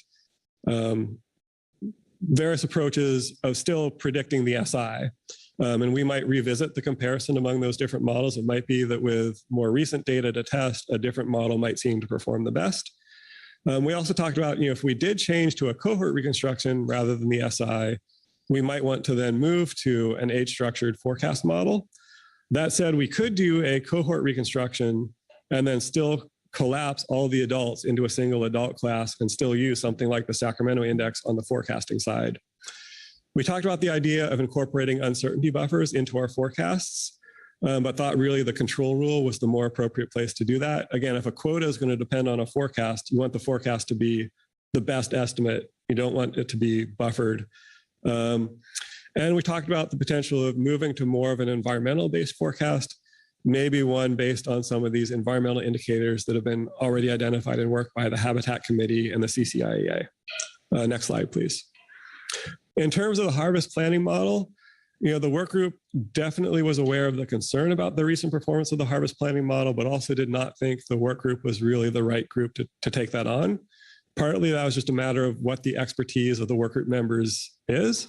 But also there's a lot of similarities and a lot of crosstalk between the model used for Sacramento harvest planning and the models used for Klamath planning, harvest planning, and the model used for Sacramento winter Chinook harvest planning. And so it seemed like really you would want to be making coordinated changes rather than having independent groups tinkering with each of those 3 models independently. We also noted the challenges posed by how do we incorporate the effects of these new in-season management tools for California coastal Chinook. And then we also just discussed the potential for some of the other changes we talked about considering could have impacts on the harvest planning model. The harvest planning model currently is set up to predict total escapement regardless of origin and regardless of whether that is to hatcheries or natural areas. If we change the units of the reference point or escapement goal, that might need a modification to the harvest planning model to then predict escapement on those units. But we also are aware of some models out there that could be used sort of externally to say, let's identify an objective, an implied objective, say for natural area escapement, but say what kind of total escapement would typically give us that level of natural area escapement. So we might still be able to define the reference point in the units of total escapement, or we might still be able to use total escapement as our planning tool, even if the basis of our total escapement goal reflected more explicit consideration of, say, a natural area component. Next slide, please. And so that's where the vast majority of the work has actually taken place so far. But I will talk about, we did have some preliminary thoughts about how we might analyze the different alternatives. So next slide, please. we're aware. So the rebuilding analyses that were done recently for both Sacramento and Klamath and some other stocks do have a pretty simple model built into them to look at what are the sort of expected future escapements and the expected future harvests under different harvest strategies. That could be adopted to a lot of these questions. A big challenge, though, is the way that model was set up. For simplicity, it deliberately did not try to model the relationship between changes in escapement one year and then changes in what production would therefore be into the future. So it's probably not the best tool to look at what are the effects of changing your escapement target if you don't then account for what would the implications of changed escapement be for future production. That said, it's certainly a building point that we could then sort of add some kind of model of what's happening later on in the life cycle. So yeah, we thought definitely elements of that approach could be adopted. Alternatively, really, we might want sort of a life cycle model built from the ground up to incorporate all these things. Next slide, please. So turning to work group questions for the council. Next slide, please. There's sort of, were two big things we highlighted, and this is around page 26 of the report. First, just in terms of we're trying to sort of identify what really are the SMSY and or the conservation objective. What really are they trying to achieve? And therefore, sort of which of the approaches we identified are coming closest to measuring the thing that is trying to be achieved. And so we noted that, parts of the work group talk about optimum yield being based on maximum sustainable yield as modified by National Standard 1 considerations. But then another part of the FMP very explicitly says the goal of California fisheries is to maximize natural production. And those two things cannot be maximized simultaneously. So there's a conflict there. We wondered, if maybe we shouldn't be interpreting it so literally. Maybe maximize does not really mean the maximum possible under any conceivable scenario, sort of similar to, we often will talk about efforts to minimize bycatch, but we generally don't mean minimize bycatch in the sense of set it equal to 0 by not fishing at all. So similarly, maybe maximize production really means have some fairly high level of production, but at a high level that doesn't sort of, in whatever way you want to define it, sort of overly constrained fisheries, the same way we approach the bycatch issue. So yeah, we're wondering if the council has thoughts on, are we trying to maximize production? Are we trying to maximize yield? Is there some way to get at an actual sort of optimum, especially given the sort of what we think the theoretical challenges are to really estimating SMSY directly for this stock. But then two, to the extent the emphasis is on yield, should that be yield of natural origin fish, which we think would be fairly analogous to the approach used for Klamath River fall Chinook, or should it be on yield of that hatchery natural aggregate?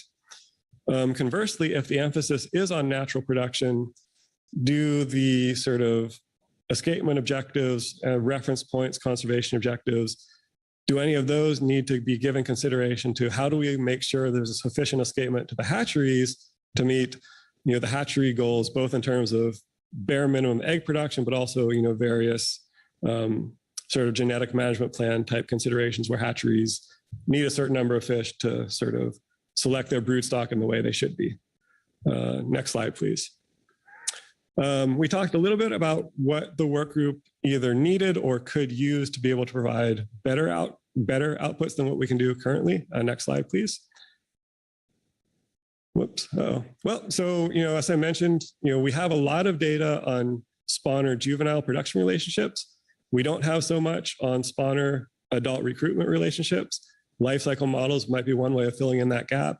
Life cycle models might also be a good way of getting at what are the costs or what are the benefits associated with future escapement being higher, and how do you trade that off against reduced yield in the near term. If there was a desire to look into sort of year-specific modifications of the harvest control rule based on anticipated environmental conditions, that I think could really be informed by somebody who really understands water management and or sort of climate prediction and how well we might actually be able to predict future conditions faced by the offspring of a particular cohort. We discussed there was definitely a need to coordinate with the STT. So fortunately, we had the chance to talk to the STT this week. And there's also some reference to the use of a risk table type approach in considering environmental factors. The work group, or at least some members of the work group, were aware of council action in March directing the EWG to expand its risk table work to include some salmon.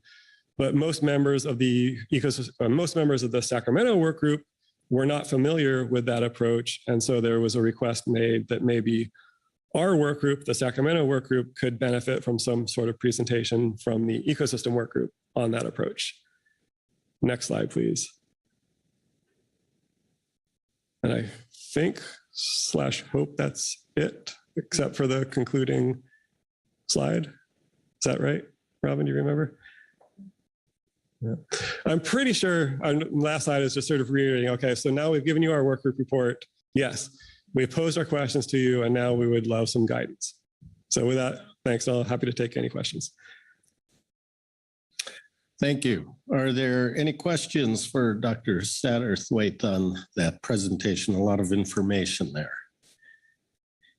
Give you a few seconds to ponder it.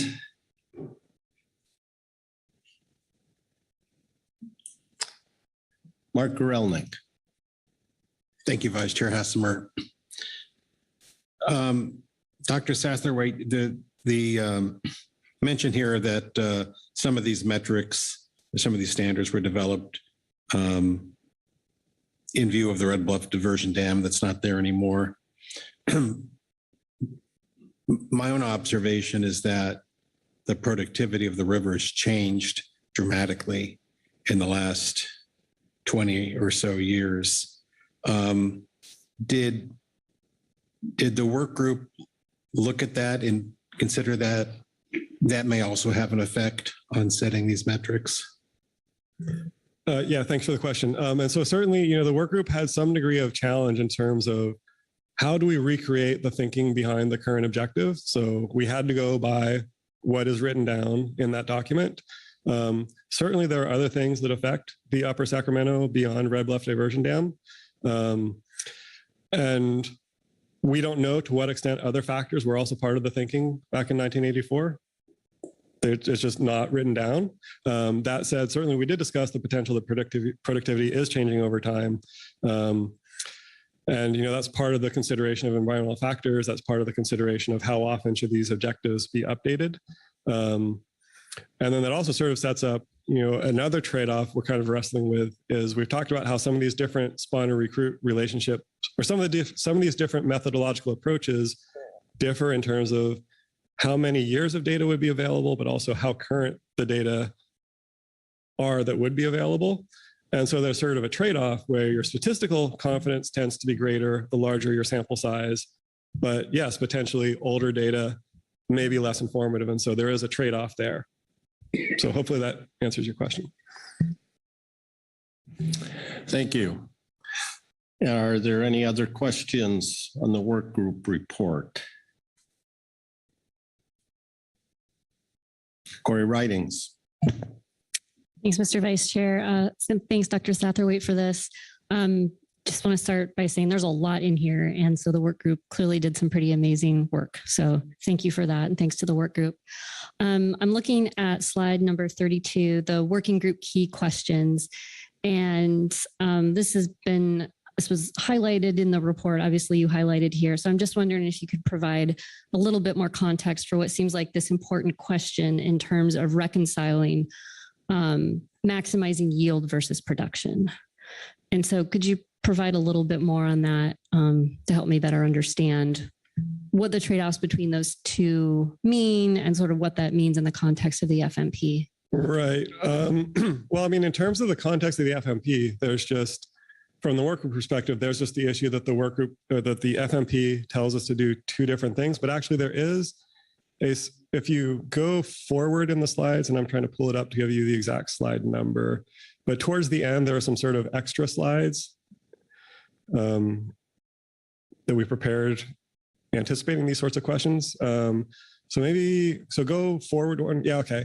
So sorry, this doesn't show up great there. But if you're in the kind of scenario where you can fit a spawner recruit relationship and all the units match up beautifully, sort of the curve there is telling you what is production, what are recruits produced as a function of spawning escapement. And so you see the peak of that curve, which is where the blue line is, that's what you would target if you're maximizing, if your target is to maximize production. And so sort of there's a dotted diagonal line, which is where spawners and recruits are equal. So in theory, if everything behaved according to the spawner recruit relationship, in theory, an unfished population would stabilize where that line crosses the curve. So at about, I think, 600. So if you had about 600 spawners, you would expect 600 spawners to produce about 600 recruits, and you would expect about 600 fish every year if you didn't fish. If you fish that down to 400, where the blue line is, you would actually expect those 400 spawners to, again, produce about 600 recruits. But that actually means there's sort of a surplus of 200 recruits that you can fish back down to 400 spawners, still get 600 recruits next year. And so again, if everything behaved the way the simple model says, you could sustainably every year catch 200 fish, targeting an escapement of 400. And that's what you would do if you wanted to maximize production, but that actually is not going to maximize yield.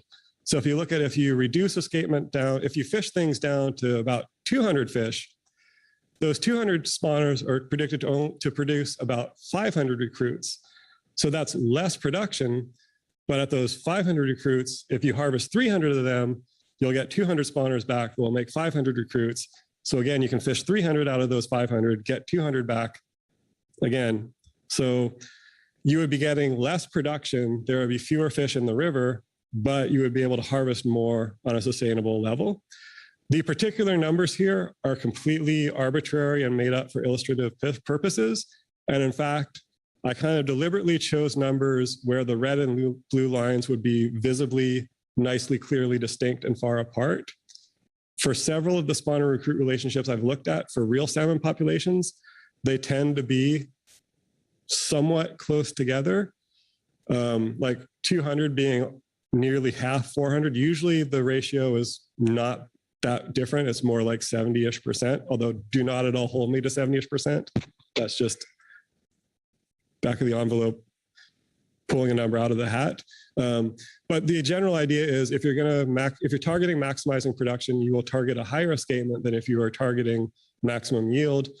And you will generally get a amount of yield that is not drastically less than maximum sustainable yield, but it is less. And just sort of a further complication, if you go forward one slide or maybe two more, and again, this, sorry, will be potentially really hard to see. I sort of, on the left side of that graph, these different curves on the left side all have the same capacity term. So you'll notice the peak of the curve is always in the same place, but the productivity is lowest for that red curve and highest for that green curve. And so you can kind of see in that green curve, the escapement that maximizes yield is only a little bit less than the escapement that maximizes production. And the difference in yield is also fairly small. If you're in a really low productivity situation, so like in the red curve, if you look closely, you'll actually see the peak of that red curve is actually below that dotted diagonal line. So that's saying that's a system where the escapement that maximizes production is still an escapement that on average you can't get to just based on natural production. So that's, and I've never seen an actual population where the estimated production has been that low. But if production, as production is lower, then, the differences between maximum yield and maximum production are smaller. But then again, look at, the red dotted line. If you're in that really low production environment, there's just not a lot of yield to be had, regardless of whether you're trying to maximize production or yield.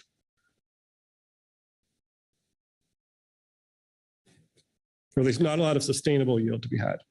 Again, this is the idea of surplus recruitments you can harvest and still get back the same escapement. Hey, thank you. Mark Gorelnik. Thank you, Vice Chair Hesmer. And the spawner recruit relationship we're talking about here, have we looked to see how we've got like 40 years of data, at least in the council preseason reports, to track, to basically plot how well this theoretical relationship relates to the Sacramento stock? Sorry, was that a question? Have we looked at how well this theoretical predicts how well it works against our actual data on the Sacramento stock? Yes. Okay. Well, so it depends. So again, as we were discussing, we're actually starting to realize that for the Sacramento, it's very hard to actually define these axes in a way that would make sense. That said, there are multiple studies out there that relate some measure of spawning escapement to some level of juvenile production that can be done for a decent number of years. Those tend to have, and it's hard to say. I mean, I would say they have a decent amount of statistical fit. For any stock, Sacramento or otherwise, you're never going to have all the points lying nicely on one of these curves. So unfortunately, we don't really have any kind of, here's our metric for how good the fit has to be to do this kind of analysis. That said, and so the work group as a whole has not seen it, but just sort of out of curiosity, I thought, okay, well, what would happen if I fit a spawner recruit curve where total escapement, or where spawners are just total escapement regardless of origin, regardless of where they go, and then recruits are just the Sacramento index, regardless of what their origin is, regardless of where they go. You can fit a curve to that. It produces a number, which if people really want to know, I can tell you roughly what that number is. You can also look visually at the fit. When I showed it to people who tend to fit spawner recruit relationships for salmon, they're like, that does not look good, but it also does not look noticeably worse than a lot of the relationships we use. Further questions? Not seeing any? Great. Thank you. Next, we'll have the Scientific and Statistical Committee report. Alan Byrne is here for that. Good afternoon, Alan.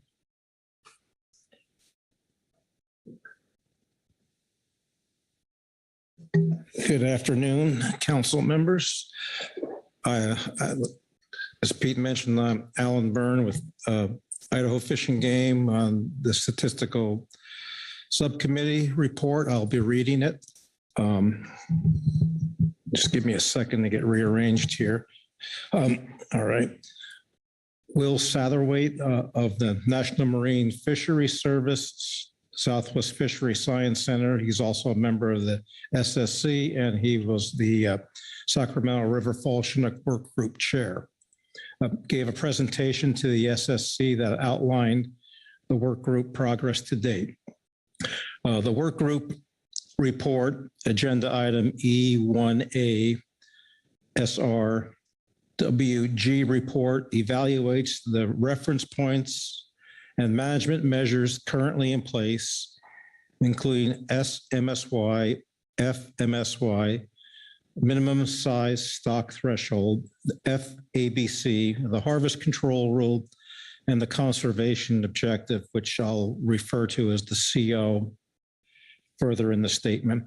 The work group report also outlines alternative approaches to improve and or update specific components of each management measure. The work group did not identify preferred approaches for each metric, but provided a table listing the pros and cons of each approach. It also identified approaches expected to improve the Sacramento index, the SI forecast, harvest estimation, and postseason run reconstruction. The SSC commends the work group for producing this report in a short period of time. It can serve as the foundation to explore the alternative approaches to update the currently used management measures, improve the preseason SI forecast, improve harvest estimates, improve postseason run reconstruction, and the harvest planning model. The approaches used to derive salmon harvest reference points such as the SMSY and FMSY were developed for natural origin salmon populations. However, the Sacramento River Fall Chinook is managed as a composite hatchery and wild stock, and the management reference points are based on the combined hatchery and natural origin escapement to both hatcheries and natural areas. The SSC emphasizes the need to disentangle production and yield of natural origin and hatchery origin fish to reduce the risk of overharvest of the natural origin component. The SSC encourages moving toward a natural origin reference points while acknowledging that data limitations may restrict the speed at which they can be developed. An age-based cohort reconstruction for hatchery and natural fish, as is currently done for the Klamath River Fall Chinook, should be the goal. Reference points from a spawner recruitment relationship for the natural origin fish would support management and could reduce risk of listing under the Endangered Species Act. The SSC recommends that SMSY, FMSY, the conservation objective, and other reference points for the Sacramento River Fall Chinook be developed for natural origin fish only.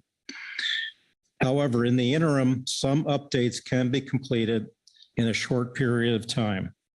The SSC recommends that the currently used proxy value for FSMY be updated using recent data from other salmon stocks that are representative of the Sacramento River Fall Chinook stock under current conditions. The SSC also recommends that SMSY and the conservation objective be updated using one of the indirect approaches proposed by the work group. The SSC recommends that the work group, with guidance from the council, prioritize the topics to investigate. This prioritization would consider the cost in terms of personnel and time, and benefits in terms of the magnitude of improvement for a Sacramento River Fall Chinook assessment and management of each approach. Once priorities have been identified, the work group can identify preferred alternatives. In this process, the work group should also identify data gaps and needs of each alternative so programs can be implemented to provide the hatchery and natural origin data needed for future assessments. And some of the preferred approaches that may be suitable for a salmon methodology review. And we have a reference to a report that we provided the council back in June that touched on some of the topics that and reference points that we'll discuss today. So it's there for your benefit. And with that, that concludes the SSC statement. Thank you. Questions for Mr. Byrne on the SSC report? Marcy Remco. Thank you, Mr. Vice Chair. Thank you, Dr. Byrne. Middle of your second paragraph, the SSC emphasizes the need to disentangle production and yield of natural origin and hatchery origin fish to reduce the risk of overharvest of the natural origin component and moving toward natural origin reference points. I'm looking for a little more about why you're emphasizing the need for this. As Will showed, many of these reference points, specifically SMSY, were the concepts behind them were developed for natural origin fish, and stock recruit curves are kind of the preferred approach to develop these kind of reference points. Will outlined a lot of the problems that exist in the Sacramento River because the way it's managed, it's a composite stock. So it's very difficult with the current data to do to do that with a stock recruit curve. The work, I'm not going to reiterate what's in the work group report. Will touched on some ways that they could get around some of these obstacles. That sentence was put in there so that in 20 years from now, you don't hear the same presentation that you just got. That if we are able to disentangle hatchery and wild and track them separately, we can come up with reference points that we can update and are on a kind of firmer conceptual basis than they are right now. Right now, these reference points are proxies. And by having the actual data set, we could move to actual calculating some of these off a stock recruit curve or some of the other methods that are in that report. But before you do that, you need to know the fish, the spawners and the recruits at a minimum, what their origins are and when they return to the natural areas. Further questions, Marcy? Thank you, Mr. Vice Chair. Just on your very last point, how would you propose doing that, determining the origin of the fish for a Sacramento fall run stock that is hatchery produced at mark and tag levels of 25%? Well, at a minimum, I'm sorry. No, and for which the stock is primarily comprised of hatchery fish to begin with. At a minimum, we, and the work group report did reference this, we have to maintain tagging and recovery programs. Right now, the preferred method is coated wire tags.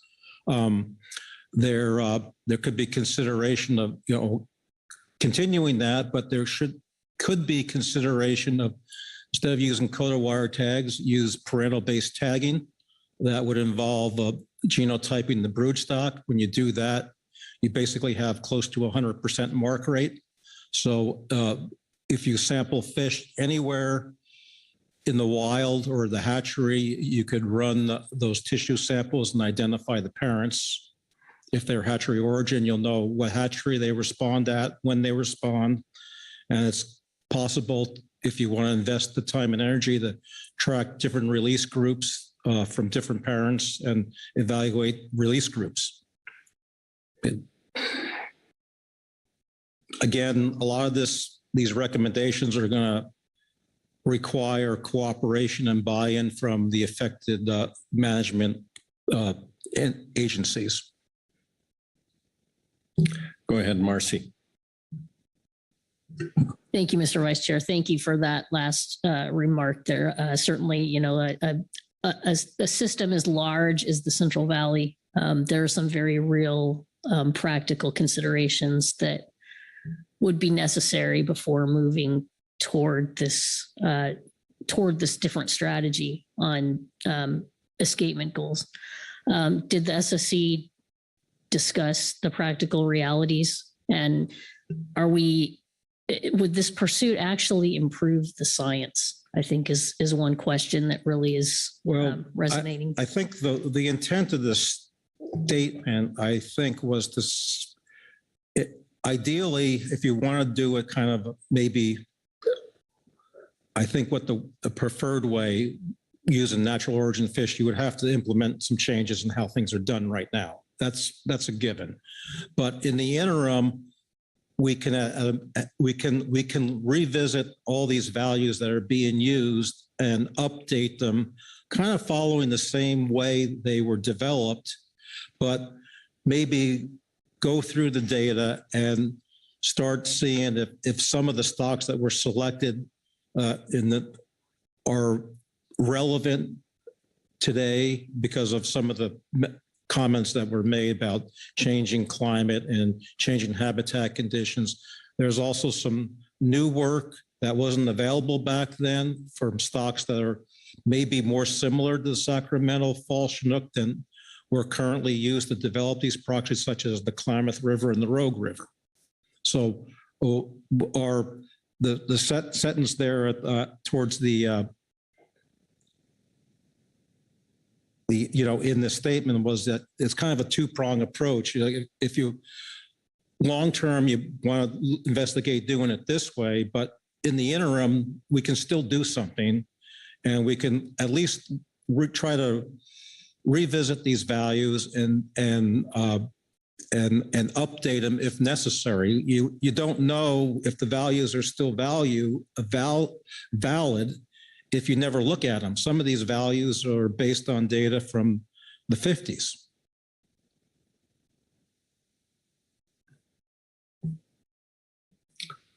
Thank you. Further questions? And I don't see any, so thank you, Alan. Thank you. Next, we'll have the Salmon Technical Team report. Dr. Michael Farrell is online to present that. Dr. O'Farrell, can you hear us? I can hear you, yes. Great, go ahead. Thank you, Mr. Vice Chair. I will be referring to agenda item E1B, supplemental STT report, the STT report on the Sacramento River Falls Chinook progress report. The STT has reviewed agenda item E1A, the Sacramento River Falls Chinook ad hoc work group report, and appreciates the substantial efforts of the work group members to produce this document. Given the extent of the report and the short amount of time to develop this statement, it was not possible to evaluate all potential actions. Instead, we have provided some comments on what the STT felt were key issues to bring to the Council's attention. The STT supports the idea of developing a cohort reconstruction for Sacramento River Falls Chinook, as mentioned in section 4.1.3 of the work group report. We understand that this would require a great deal of effort and the inclusion of scientists outside of the work group. We also understand that due to data limitations, this effort would only provide information for a limited range of years and confine the range of abundances to generally lower levels. However, development of a cohort reconstruction would provide a foundation for soundly managing the population into the future. With regard to item 1 and section 8 of the work group's report, the work group's questions for council, the STT agrees that there is a potential inconsistency between managing for optimum yield based on maximum sustainable yield per the National Standard 1 guidelines versus managing for maximum sustainable production per the fishery management plan. In practice, Sacramento River Falls Chinook have not been managed to maximize natural production, and thus the STT recommends refocusing on management measures that are based on MSY, but taking into account other factors to achieve optimum yield. Consistent with the National Standard 1 guidelines.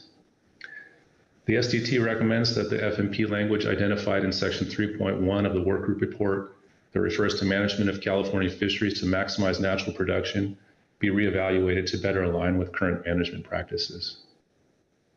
Regarding item 2 in section 8 of the work group's report, the STT recommends that the work group pay particular attention to the treatment of hatchery and natural origin escapement in the stock recruit analysis.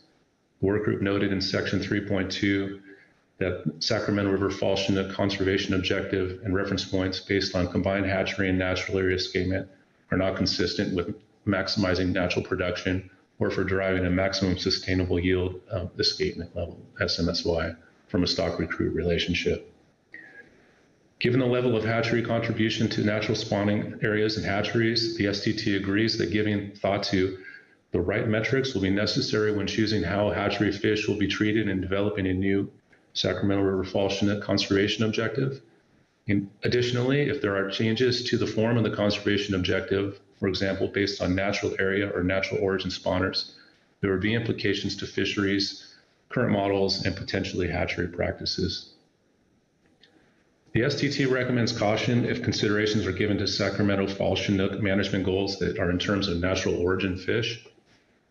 We are not aware of other management strategies that consist of objectives based on natural origin fish only, where the composite stock is comprised of a large percentage of hatchery origin fish. Furthermore, implementation of a natural origin fish conservation objective could be difficult for Sacramento River Falls Chinook in the absence of mass marking. Estimates of the hatchery and natural fraction of escapement are routinely made by the California Department of Fish and Wildlife, but are not available in time to inform the preseason fishery management process shortly after spawning ends. The STT agrees with the work group's conclusion of not recommended on the topic of implementing year-specific escapement goals. The work group's intention regarding year-specific control rules included looking at indicators that could be relevant to the following management year and adjusting allowable exploitation rates in the current year such that more or fewer fish could be exposed to good or poor conditions in the following year. This idea would be a relatively large departure from the current single-year management approach for salmon at the council. In section 4.2.3, the work group noted logical inconsistencies in estimating FMSY and SMSY from a stock recruit relationship, where the natural origin spawners are not the only source of natural area production, and thus the stock and recruit components are not in the same units. However, the escapement that results in maximum sustainable production can be estimated under this scenario. The STT is supportive of identifying a reasonable ratio between SMSY and SMSP to inform a data-based estimate of SMSY. The STT is less supportive of development of a proxy based on escapement maximizing production because of the inconsistencies with National Standard 1 identified previously. In section 5.2, the work group report stated that the Sacramento Index forecast had over-forecasted the postseason estimate in 7 of the last 10 years. While this is factually correct, there is more nuance to the SI forecast performance. The existing forecast method has been in place since 2014. Forecast skill has increased over the years since the adoption of the current forecasting method. From 2014 to 2017, the SI was over-predicted in each year. Since 2017, forecasts can be characterized as being over-forecast by a modest amount in 2 years, very close to observed in 3 years, and under-predicted in 2 years. The plot of forecast performance for Sacramento River Fall Chinook and other key Chinook stocks can be found in figure 2-4 of the 2024 preseason 1 report. The STT recommends not modifying the preseason abundance forecast until the formal cohort reconstruction is developed. And that concludes the STT statement. Thank you. Questions for Dr. O'Farrell on the STT report? I see no hands here, so thank you very much, Mike. Thank you. We do have a Salmon Advisory Subpanel report. Robin, will you be giving us that report? Thank you, Mr. Vice Chair. I will. The SAS did submit a report under this agenda item. They did meet with the work group. The SAS acknowledges that the Sacramento River system is unique and that hatcheries play a critical role in that stock, that water resource management decisions and habitat projects that are outside of the council's jurisdiction also have a large impact on the survival of both hatchery and natural origin fish in the system. And any efforts to benefit natural origin fish would also benefit hatchery fish since they utilize the same waterways. Parentage-based tagging may also help increase the understanding of the fish's movement in the Central Valley. The SAS discussed the question on if a conservation objective should be based on maximizing SMSY or maximizing production, and noted they would appreciate seeing an analysis of habitat and hatchery needs before providing any specific recommendations. And also noted that given the considerations, a conservation objective that considers fish returning to both natural and hatcheries may be the most appropriate. And furthermore, the SAS would like the work group to strongly consider moving towards a natural area component that consists of both natural and hatchery aggregate rather than parsing the two out. The Sacramento River Fall Chinook and the Central Valley Late Fall ESU is in general the most important stock or stock complex in the terms of salmon biomass off the California and Oregon. In addition to supporting fisheries, this complex is also important to the Sacramento River winter run Chinook, which is an endangered species.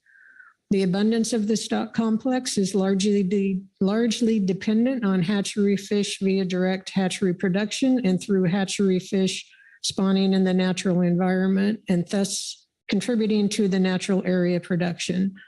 So maintaining a robust hatchery component is not just vital to the fisheries, but also to Sacramento River winter Chinook. The SAS appreciates the council providing the work group with the resources necessary to continue the important work and looks forward to future updates and discussions on the issue. And that concludes the SAS report. Thank you. And not fair to ask if there are any questions to Robin on the SAS report. We'll go ahead and do it anyway, just in case. I'll make Angela answer them. All right, seeing no questions, that concludes our report. Takes us to public comment. My last check, there were none. There are no public comments. There's a lot of information here. Before we get into discussion, let's take a 10-minute break so you can get the blood circulating, get comfortable, and we'll come back and have our council discussion and guidance.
Recording stopped.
All right, let's move back to our seats so we can commence with our activity.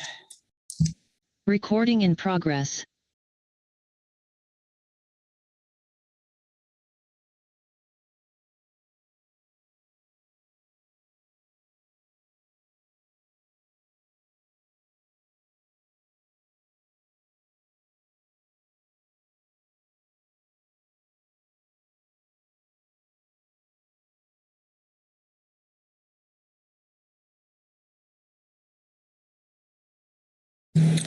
All right, we finished all our reports and we're ready to get to our council action. It's up there on the screen. Consider the report and provide some guidance on the next step. So I will look around for any hand to initiate discussion on this topic.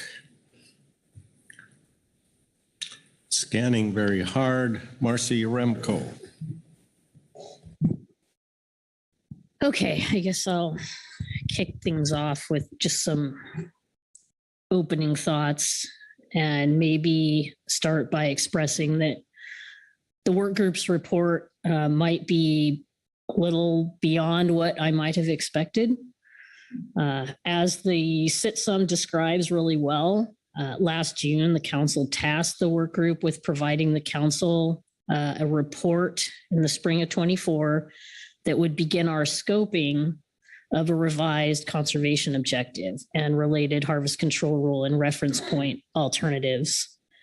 And that tasking that we did arose out of earlier recommendations that were articulated in the Sacramento Fall Rebuilding Plan that was approved by the council back in 2019. And the recommendations from that rebuilding plan included updating the current conservation objective and developing an age-structured stock assessment, developing age-structured forecasts, and developing an age-structured harvest model. So what we got back here today was perhaps beyond what we had asked for and might offer alternatives that suggest more of a recreating of the wheel than perhaps the council envisioned when it tasked the work group for this report. My thinking is the council needs to understand how these alternatives that are presented to us actually bring about improvements in our reference points and our forecasting and the management that would result. And importantly, at what cost? There's really no analysis of cost benefit and what it would take. There was a brief mention of it here with the SSC dialogue, but we need to, I think, have some sense if the cost benefit is there before we would move toward some of the alternatives presented to us. STT noted there was very little time to digest or comprehend the significance of the report and many of the alternatives. And analysis, well, there was an initial attempt in the summary table to do some analysis. It's really very little and not certainly enough for decision makers and for the general public. Just to think back on the activities of the work group, there were 2 work group meetings this spring. The first meeting was described largely as an orientation. We heard today the SSC commend the work group for producing this volume of work in such a short period of time. And clearly there was voluminous work going on in the background. But it came together awfully quickly and without a lot of, I'd say, time for public consumption. I don't know, after hearing the presentation of the report, and I've sat through, I think, 3 or 4 versions of the presentation now. I think read the report, several times, asked a number of questions and listened as best I can to a number of the discussion. I don't know how more enlightened I actually am. There are a lot of theoretical assumptions. mentions of theoretical advantages that we heard about today built into the recommendations. I feel like I've been handed a gigantic menu from which I'm being asked to make a dinner selection, not really knowing if any of the menu items contain allergens. And meanwhile, I'm already a little queasy, and maybe what I really need is just a cup of heart and soul warming chicken soup. From at least this council member's perspective, our task today of trying to provide guidance on next steps is pretty lofty and challenging. But I'll be willing to give it a try with at least some of the things we heard today from our advisory bodies, along with some perspective.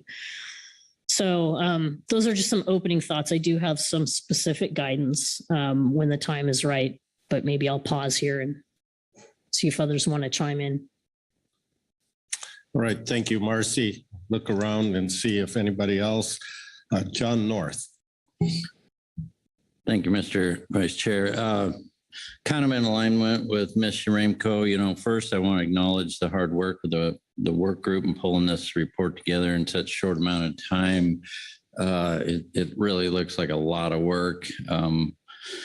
However, I admit I struggled to absorb everything in it. I guess I've been out of school too long, but it was a lot to take in with lots of options and limited recommendations, which I was kind of hoping to see some. So overall, I don't really feel like I've had enough time to compare and contrast the options presented, like in section 10 of the report with comments by STT and SCC, which they themselves didn't seem totally aligned. So all of that together makes it really hard to provide good guidance right now.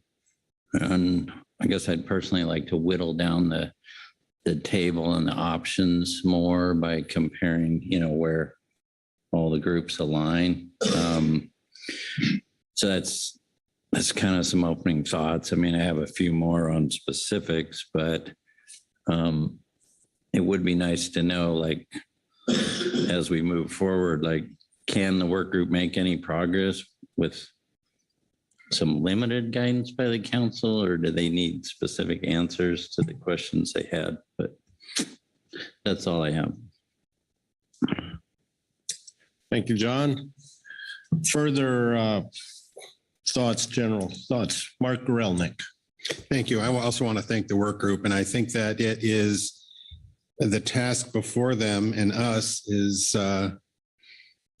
pretty intractable, because the challenges that this stock faces is mostly influenced by factors outside of our control, and factors that cannot even be measured until after we have to make certain management decisions. So it's a difficult situation all the way around. But I do think nonetheless, there's still room for some improvements here, and hopefully we can move in that direction. Thank you. Other comments, discussion? Butch Smith. Well, I want to thank those presentations we had. Those are very informative, and appreciate the little tutor on the side there. Helps me out. But I on the Sacramento, we've been through some of this stuff in the past, and it seems like to me we need that magical thing called water that fish swim in that makes the difference and makes the recovery pretty fast. I'm not an expert on the Klamath area and river, and with the dam coming out, there's all kinds of variables on that one. But the Sacramento system seems to be pretty resilient when you give it a chance. Now, management, and in between those low water years is probably something that we need to look at. But certainly flying over the Northern California looked like there was plenty of water back in the reservoirs and stuff. So that's a few years in a row. So I just want to keep that in mind too, to look a little bit in history. I don't know if there's some variable that's changed since the mid 2000s. The last time we kind of went through this, although not as bad, but it seemed like back then both systems didn't go down at the same time. But anyway, that's just a, kind of a fisherman's perspective of what I saw happen when I was on the SAS.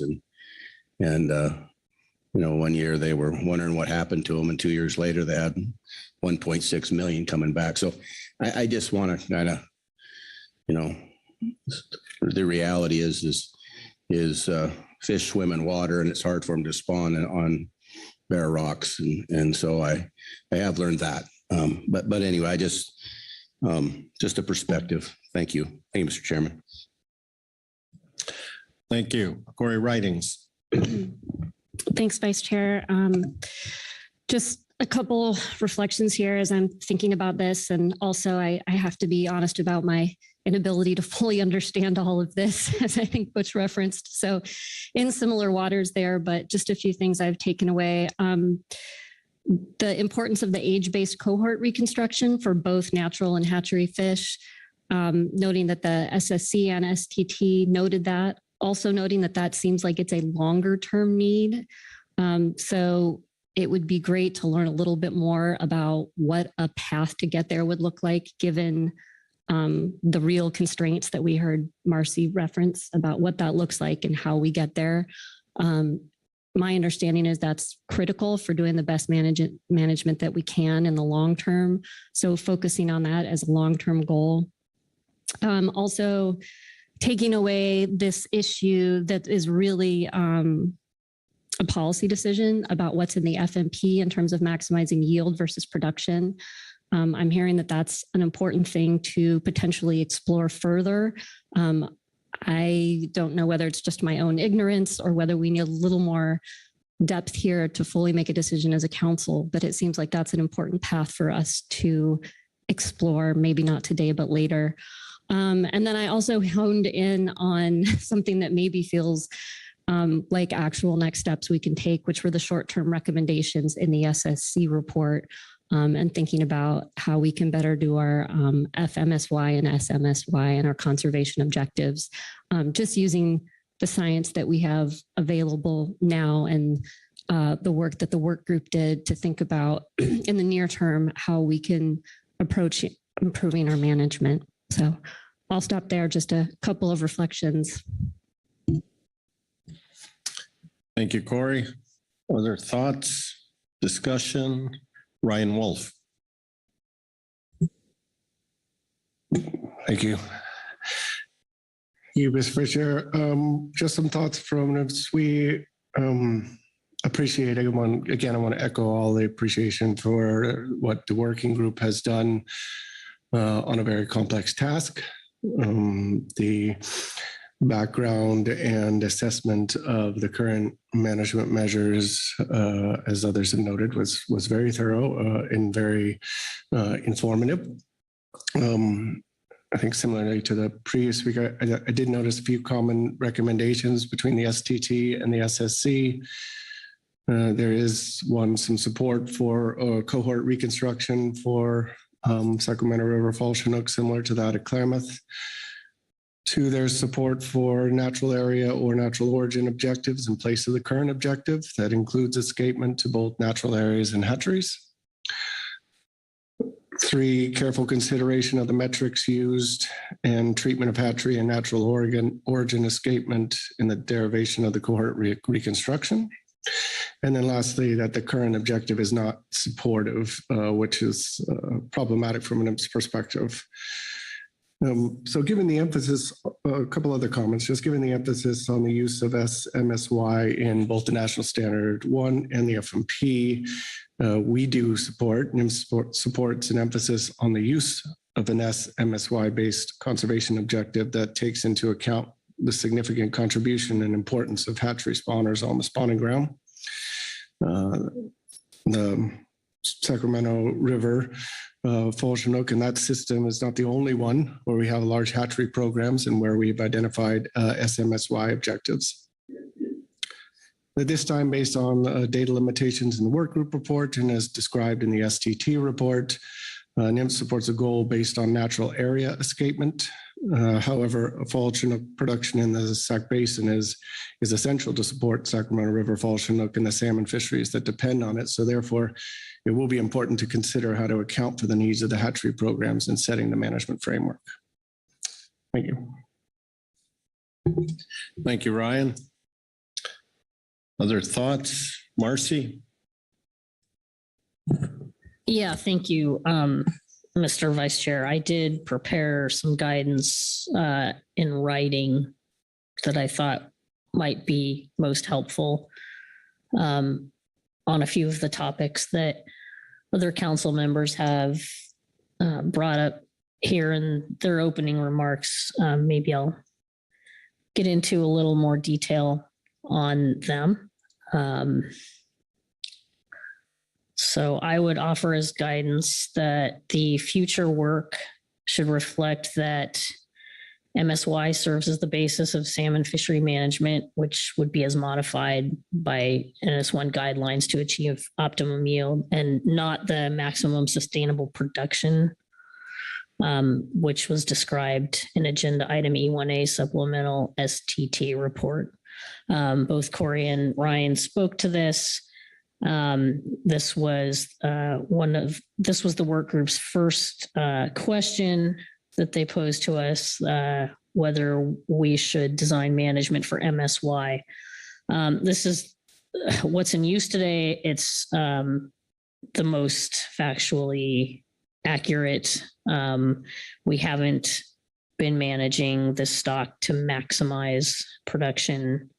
STT flagged for us that there is FMP language that might need to be updated. And I guess it suggests that when that FMP update language happens, can probably be a discussion in conjunction with other mandatory language activities that may be in front of us for other items. Moving to the second item of guidance, we've heard quite a bit about the significance of the hatchery component of the Sac Fall Chinook stock. I'd like to direct the work group to continue developing a contemporary conservation objective and the other reference points and measures that rely on the aggregate of returning hatchery and natural adults. Every salmon cycle, we hear the public, we hear our advisors, and we hear our salmon managers wrestle with what this year's conservation objective or escapement goal will or should be. We struggle routinely with that goal range concept of 122 to 180,000 adult spawners, and then we wait patiently for NOSA's guidance each year for where within that range we should be designing this year's fishery management to achieve. The work group does a nice job of laying out that lower end of the goal range was developed in a day when the Red Bluff Diversion Dam interfered with passage to the upper Sac, and the upper end of the range is not reproducible. So we're kind of working with numbers that are an artifact of the past. And that was highlighted in the methods review that was conducted back in 2022. The work group report also notes that the sum of the escapement goals for Sacramento hatcheries and the mean natural area escapements to the 4 natural areas from that methods review suggested an upper bound value of perhaps over 300,000 fish. We've heard varying public comments expressing views on what the right number really is and whether the goal should also include San Joaquin and late fall fish. And perhaps maybe that's worth considering.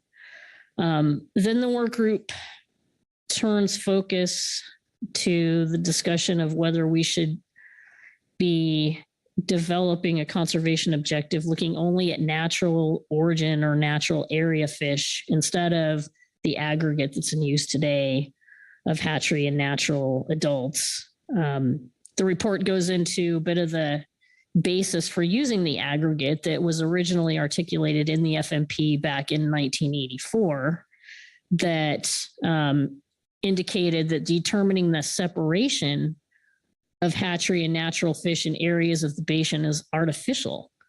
And the distinction between hatchery and natural stocks has become lost. That's pretty heavy language to me.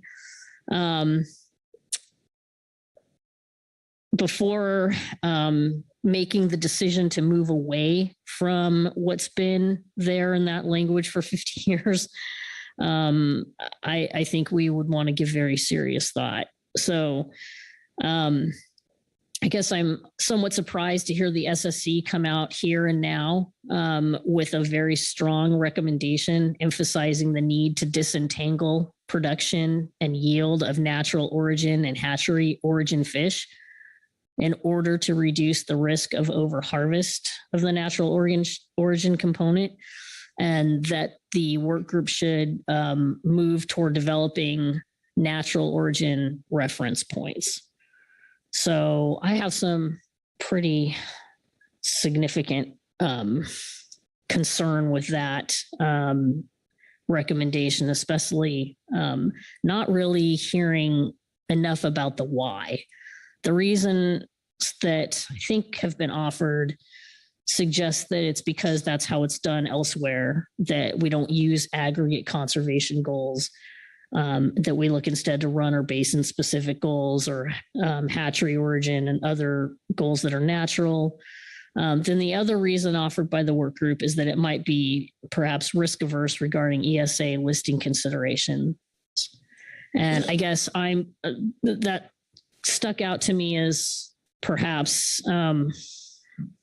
big question mark, in that my feeling is that a salmon fishery management plan that has been created and guided under the auspices of the Magnuson Act, I don't know that we should be considering moving toward a type of conservation objective on the basis of an ESA argument.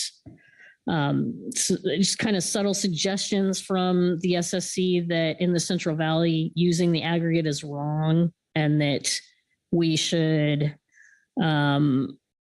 support the work group doing more work to move away from an aggregate conservation objective. I don't know the science and the rationale that was used back in 1984 when the decision was made for a combined goal, but I'm again just not willing to move away from that with with this one meeting process here today. I'm still not clear why reference points for only natural origin fish would be better. And for that reason, even scientifically derivable in a way that gives us confidence and able to determine with any level of precision. Again, given we are marking and tagging currently the fall run hatchery production at a 25% mark rate. I want to credit the SAS and thank them for their remarks that the Sacramento River system is unique and that hatcheries play a critical role in sustaining fish stocks. They describe quite well that the abundance of the stock complex is largely dependent on hatchery fish via direct hatchery production and through hatchery fish that are spawning in the natural environment and therefore are contributing to natural area production. Those are major considerations and they shouldn't be downplayed or dismissed. I also want to reiterate that regarding hatchery production in the Central Valley, CDFW and partner agencies have all identified a priority of evaluating increases in fall run Chinook salmon production. and our planning for hatchery operations into the future with the possibility of expansion. Just referring to the California Governor's Salmon Strategy, item 4.1, and then item 4.13. By 2026 to complete the necessary HGMPs to ensure any production capacity increase is pursuant to the best management requirements to avoid risks to wild salmon populations. I think we need to think about the level of introgression of hatchery and natural fish throughout the Central Valley Basin and how difficult it would be to actually determine the origin of spawners returning to hatcheries or natural areas. And as the STT noted, moving to a natural origin escapement method would be incredibly difficult without some form of mass marking in order to identify what really is a hatchery fish and what is a natural area spawner. Does seem like the work group report suggests there may be more promise that we could look at an MSY for natural area spawners, and the STT report references this too. But both, whether you're talking natural origin or natural area fish that we'd be looking at, both of the concepts are challenged with very heavy assumptions and lots of needs for extrapolation. Sacramento fall Chinook are a unique stock in a very unique system. And as we've heard and know, that's bolstered heavily by hatchery production. And as Mark mentioned earlier, is living in a heavily altered water system with federal and state water projects that export water. We also know there's substantial genetic introgression and homogenization, and it's on those facts that we expect that our predecessors made the choice to establish a conservation objective that manages for both natural and hatchery components. Also like to, I guess, go in a little more detail on how heavy the hatchery component is in this stock, just to refer back to the work we are doing through our constant fractional marking program, looking at the most recent analysis, which was from recovery year 2020, that evaluates the proportion of hatchery and natural origin salmon in the fisheries and the escapement. The proportion of the hatchery contribution to the natural area escapement ranged from 42 to up to 87%, depending on the areas examined, the locations. And on average for 2020, the overall average was 71%. So very significant contribution of hatchery fish. As we discussed, of course, there's year-to-year variation in that amount, but so strongly, heavily hatchery contribution, it's just very difficult to understand how scientifically we would be able to move to a natural only conservation objective.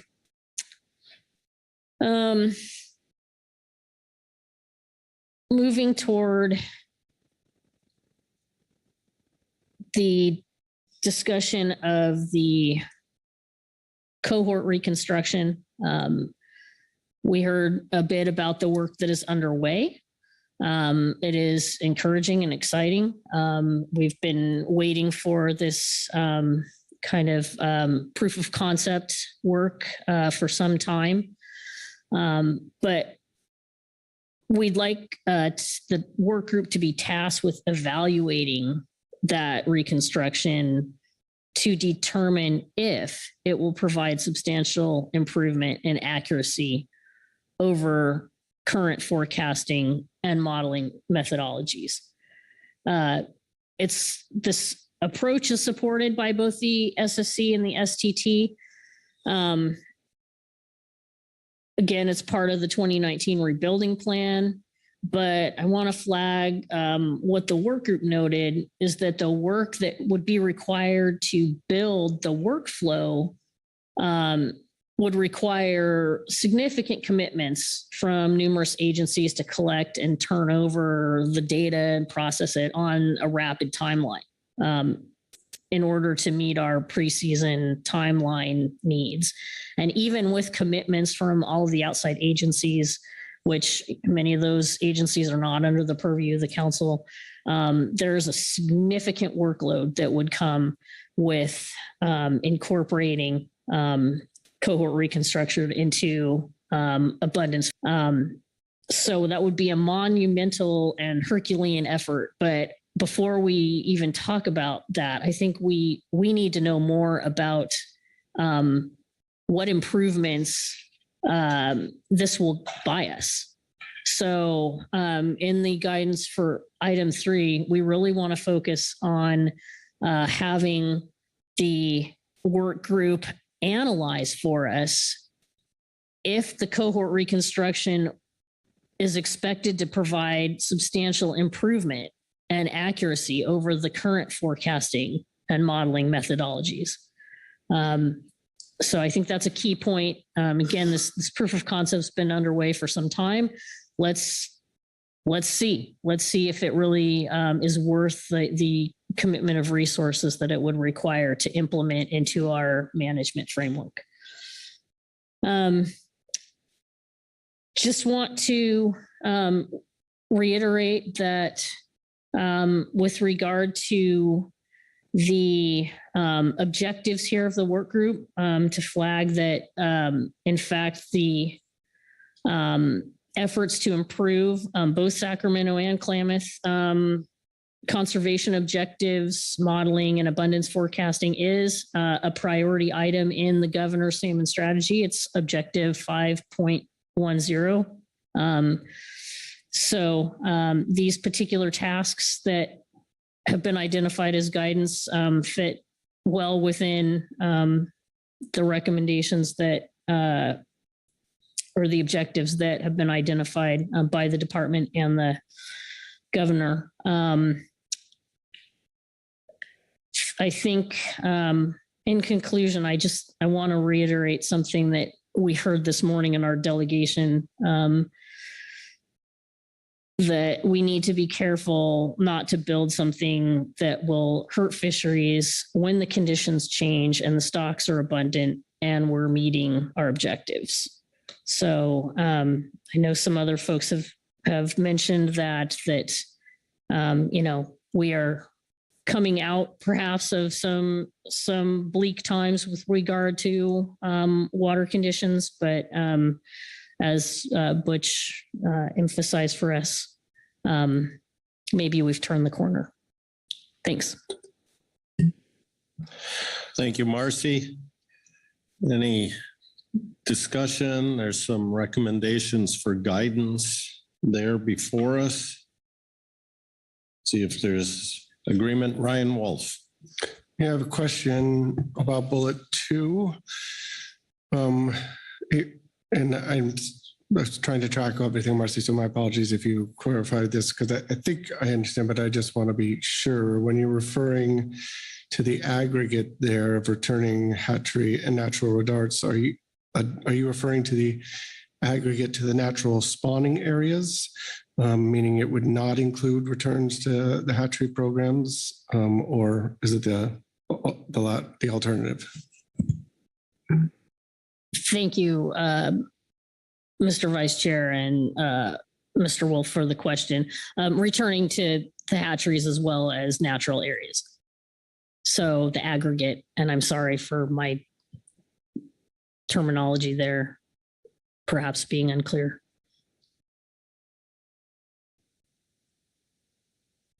All right, thank you. Any discussion or Ryan?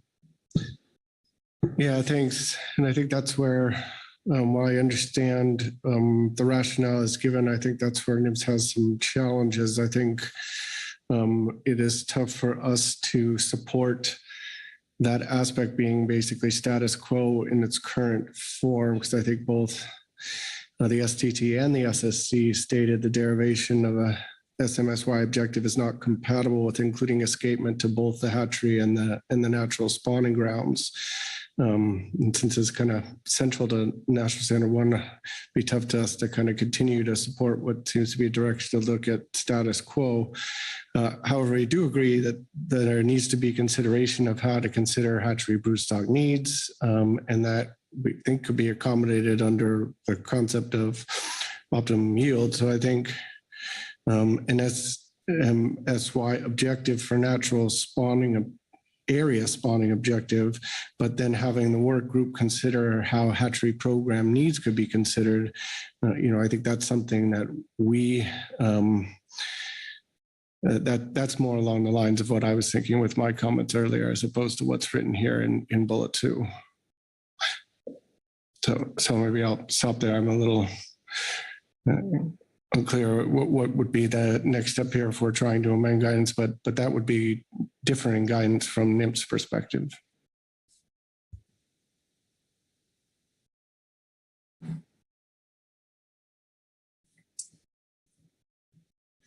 Corey Ridings. Thanks, Vice Chair. Thanks, Marcy, for this guidance. I'm also honing a little bit on bullet 2 here. And Marcy, you spoke to sort of not feeling like the why was fully articulated and having concerns about that. And I don't feel like fully knowledgeable on that myself, but in reading the reports and having conversations, to me, part of the why is because this is an incredibly important stock and for our fishery, and that the risk of it getting listed is just a fate I would want to absolutely avoid.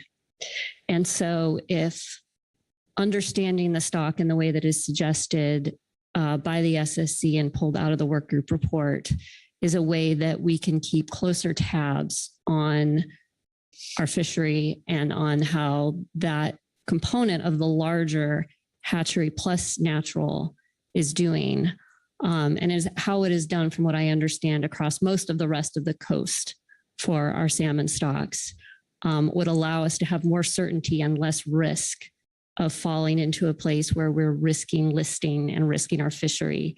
That would be the why in my mind. I'm just putting that out there as fodder for thought and just some concern with the second bullet.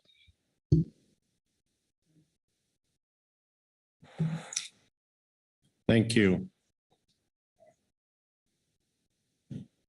Look around and see if there's any further discussion. There seems to be, I'm not sure we have agreement on the second bullet item there, but if let's take a look at number 1 first and see in terms of guidance, if there's agreement on that there was a question about MSY versus MSP, yield versus production, and that the future work should reflect MSY.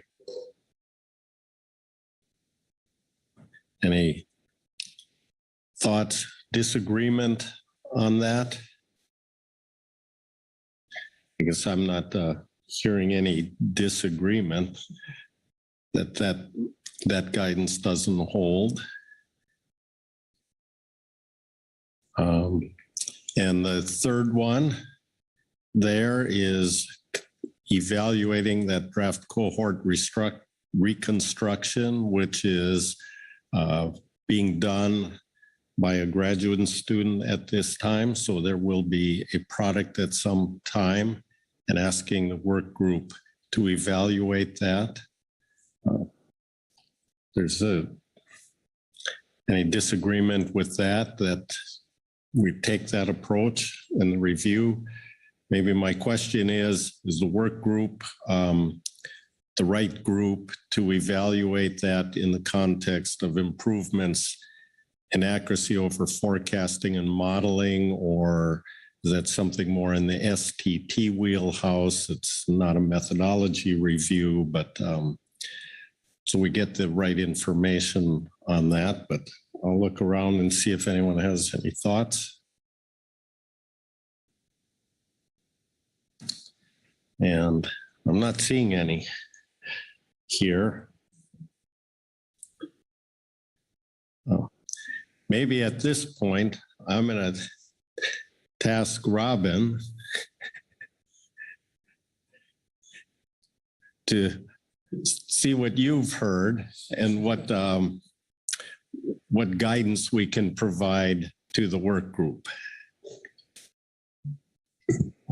Thank you, Mr. Vice Chair. I guess.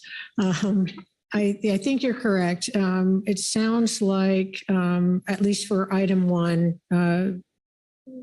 sticking with MSY instead of MSP, if you will, focusing on yield rather than production is the intent of the FMP.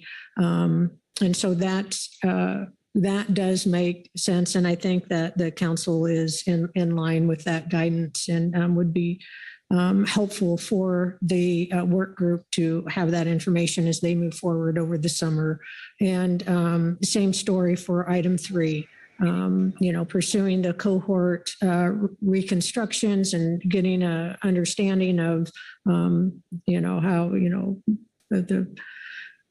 the big bang for the buck, if you will, and how much improvement it would provide in managing this SAC fall group. So I think items 1 and 3 are 2 things that the work group can take away with them and focus their work on over the summer.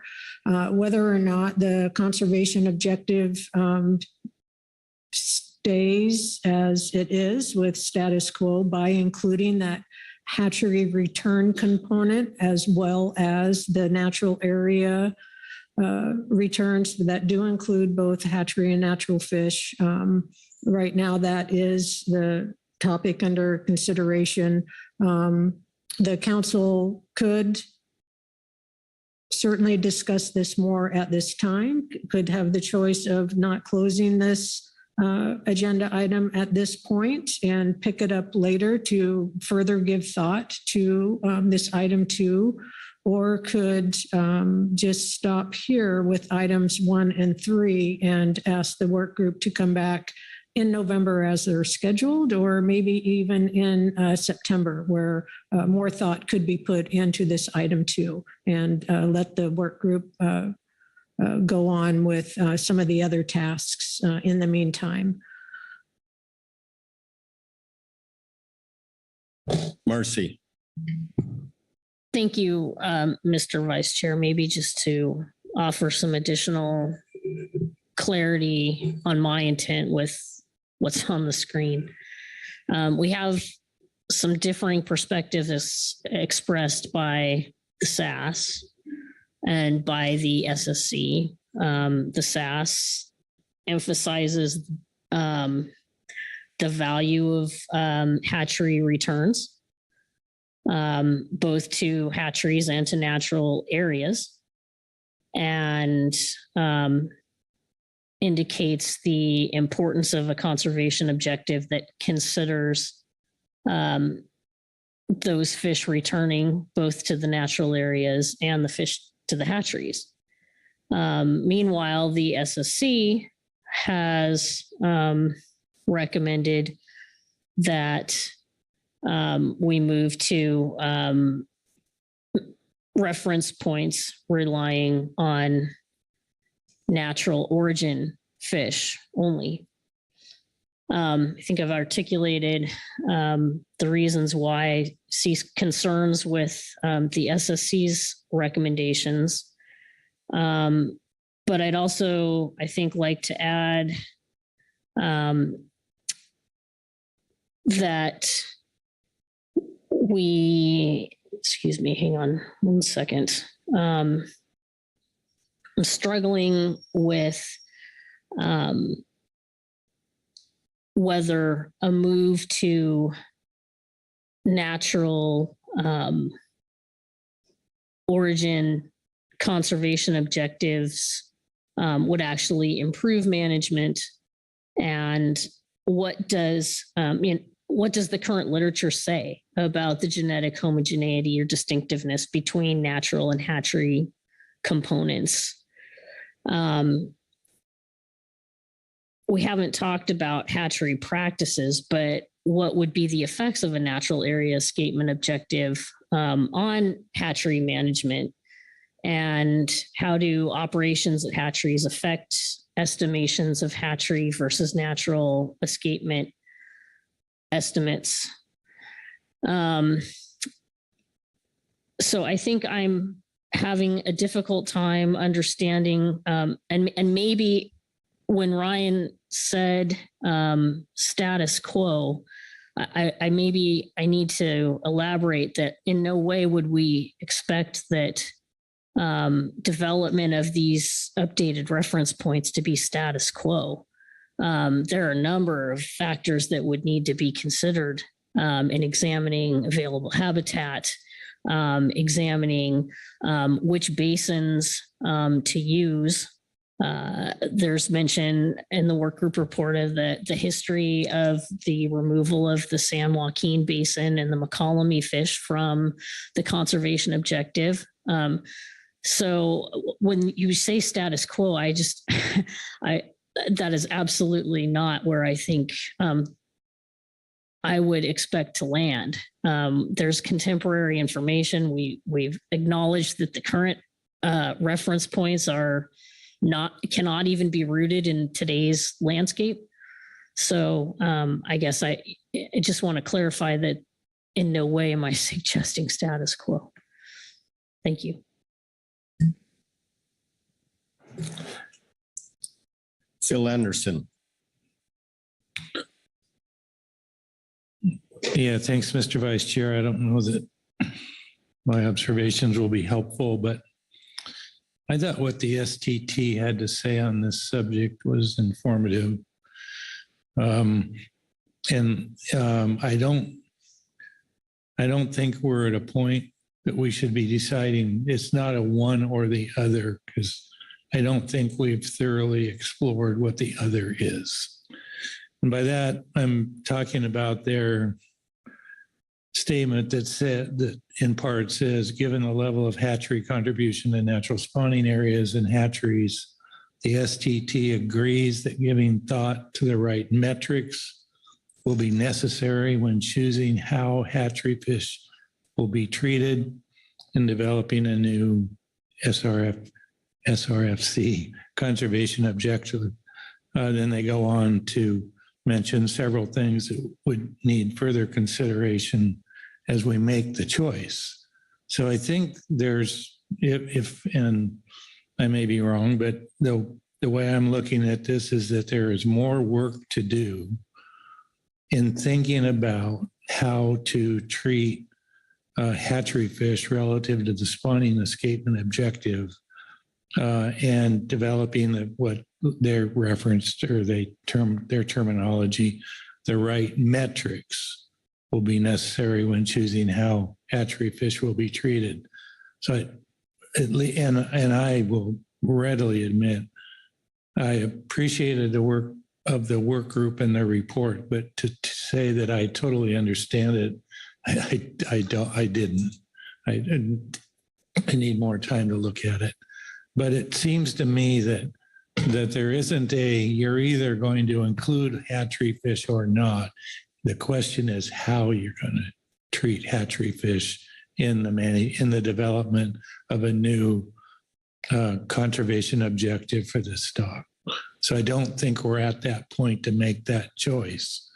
And the STT goes on to talk about they're not aware where there are other examples like this, where there's just been this bright line drawn between the two.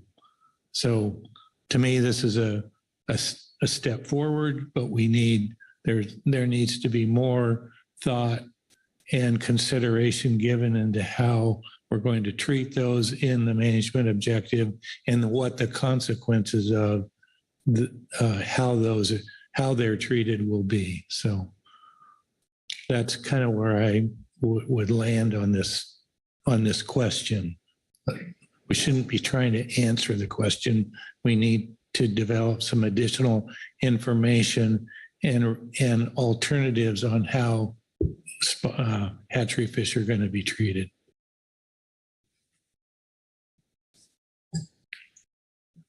Mark Gorelnik. Thank you, Vice Chair Hassemer, and following up on Mr. Anderson's comment, I think the ST is appropriately skeptical of a hatchery-only conservation objective. And so if we're not going to adopt number 2, which I would support, then I think we would need to ask, if we're going to task the work group further, that to consider to try to scope what advantages are we really going to get out of either of these 2 approaches. Or, you know, it's I don't want to send it back to the work group and with either one of these objectives as a predetermined outcome.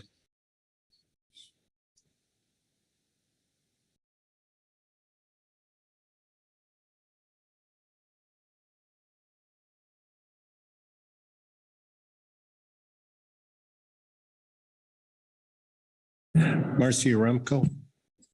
Yeah, thank you, Mr. Vice Chair. Just with regard to the, I guess, either or, I just want to be very clear that there's a difference between natural origin fish versus natural area spawners. Natural area spawners certainly have some component, sometimes significant component, of hatchery fish contributing to the spawning activity on those natural areas. My primary concern is with the SSC's recommendation that we look to natural origin fish to be setting our reference points. Natural origin fish, I don't know how you're going to conclusively determine what a natural origin fish is in this system. So I just want to make sure that distinction is clear. And I think the STT does a fine job. I just want to echo that as well. Thank you. Ryan Wolf. Yeah, thank you. Thanks, Mr. Rumko, for that. I completely agree. So maybe I can help also clarify some of my earlier comments.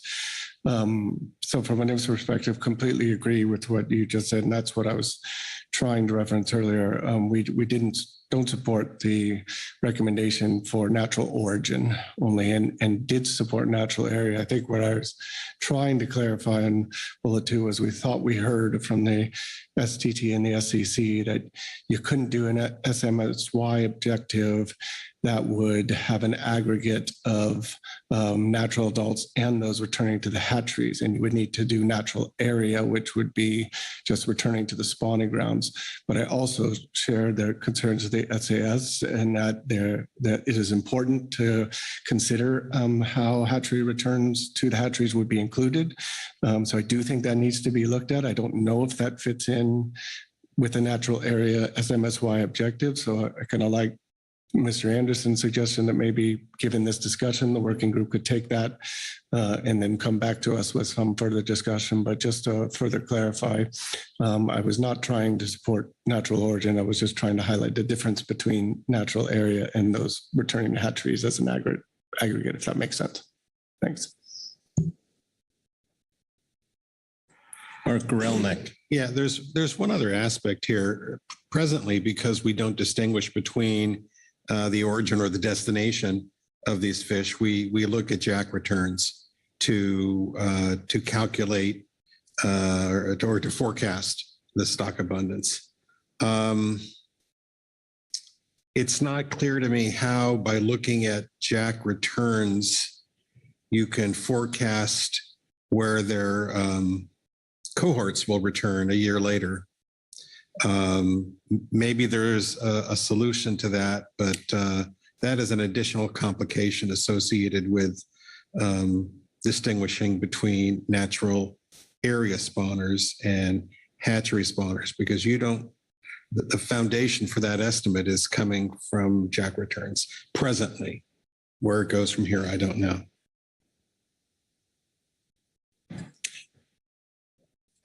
Thank you. So as we've gone through this, there's still a lot of questions, I guess, in my mind. Dr. Satterthwaite is here, and I'm going to put him on the spot, ask him to come back up here. And maybe in the context of Mr. Anderson's statement there, we're not choosing one versus the other, but something that would inform us. Based on our discussion, what you've heard, what could the work group do between now and September or now and November that you could bring back to help us down this road of looking at the conservation objective, which was a priority item to address, was the conservation objective. Is there anything from your perspective that the work group can tackle? Yeah, maybe you could repeat, or Mr. Anderson could repeat his specific question. I think there are certainly things, that have already been done that could be brought to the work group's attention that could be informative on some of these questions. But obviously I've not talked to the work group about, what do we think our capacity is? What are people's timelines?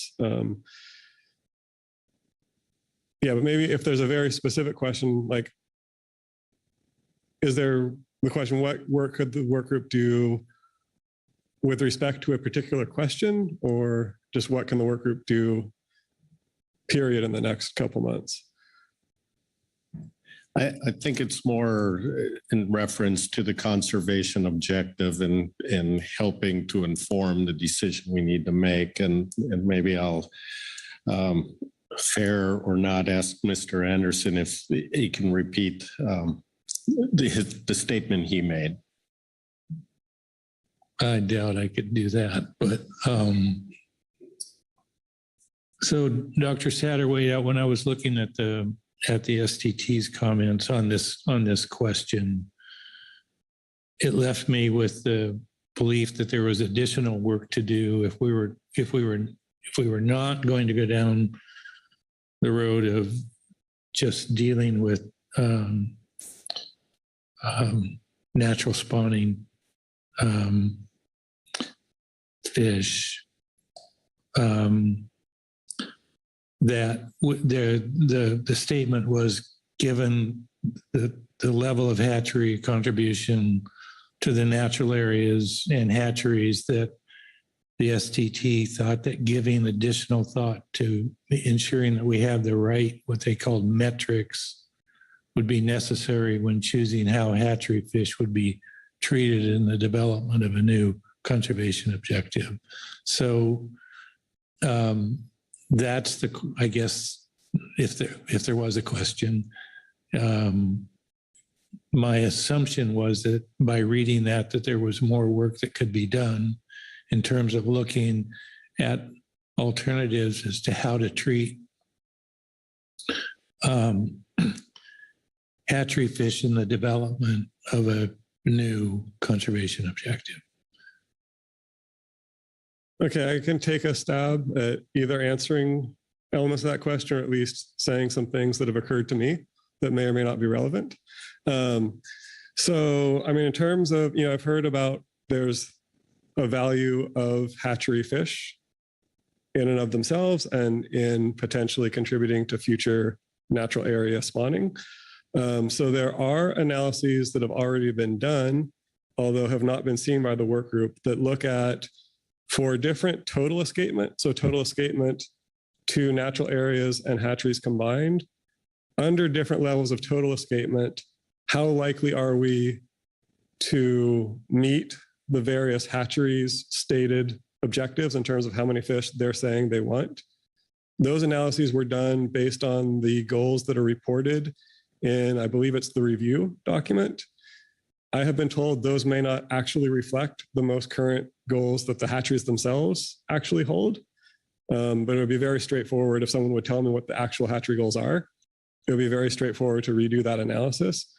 So an analysis is already out there that says, given you actually achieve a particular escapement, and so there's a whole different set of challenges with, are we actually achieving our escapement goal? But putting that aside, analysis is already there that says, for a total escapement, regardless of origin, regardless of where they go, how likely are you to meet all the hatchery goals? Simultaneously, for that same total escapement, you can't say with any kind of certainty how many will go to natural areas versus hatcheries.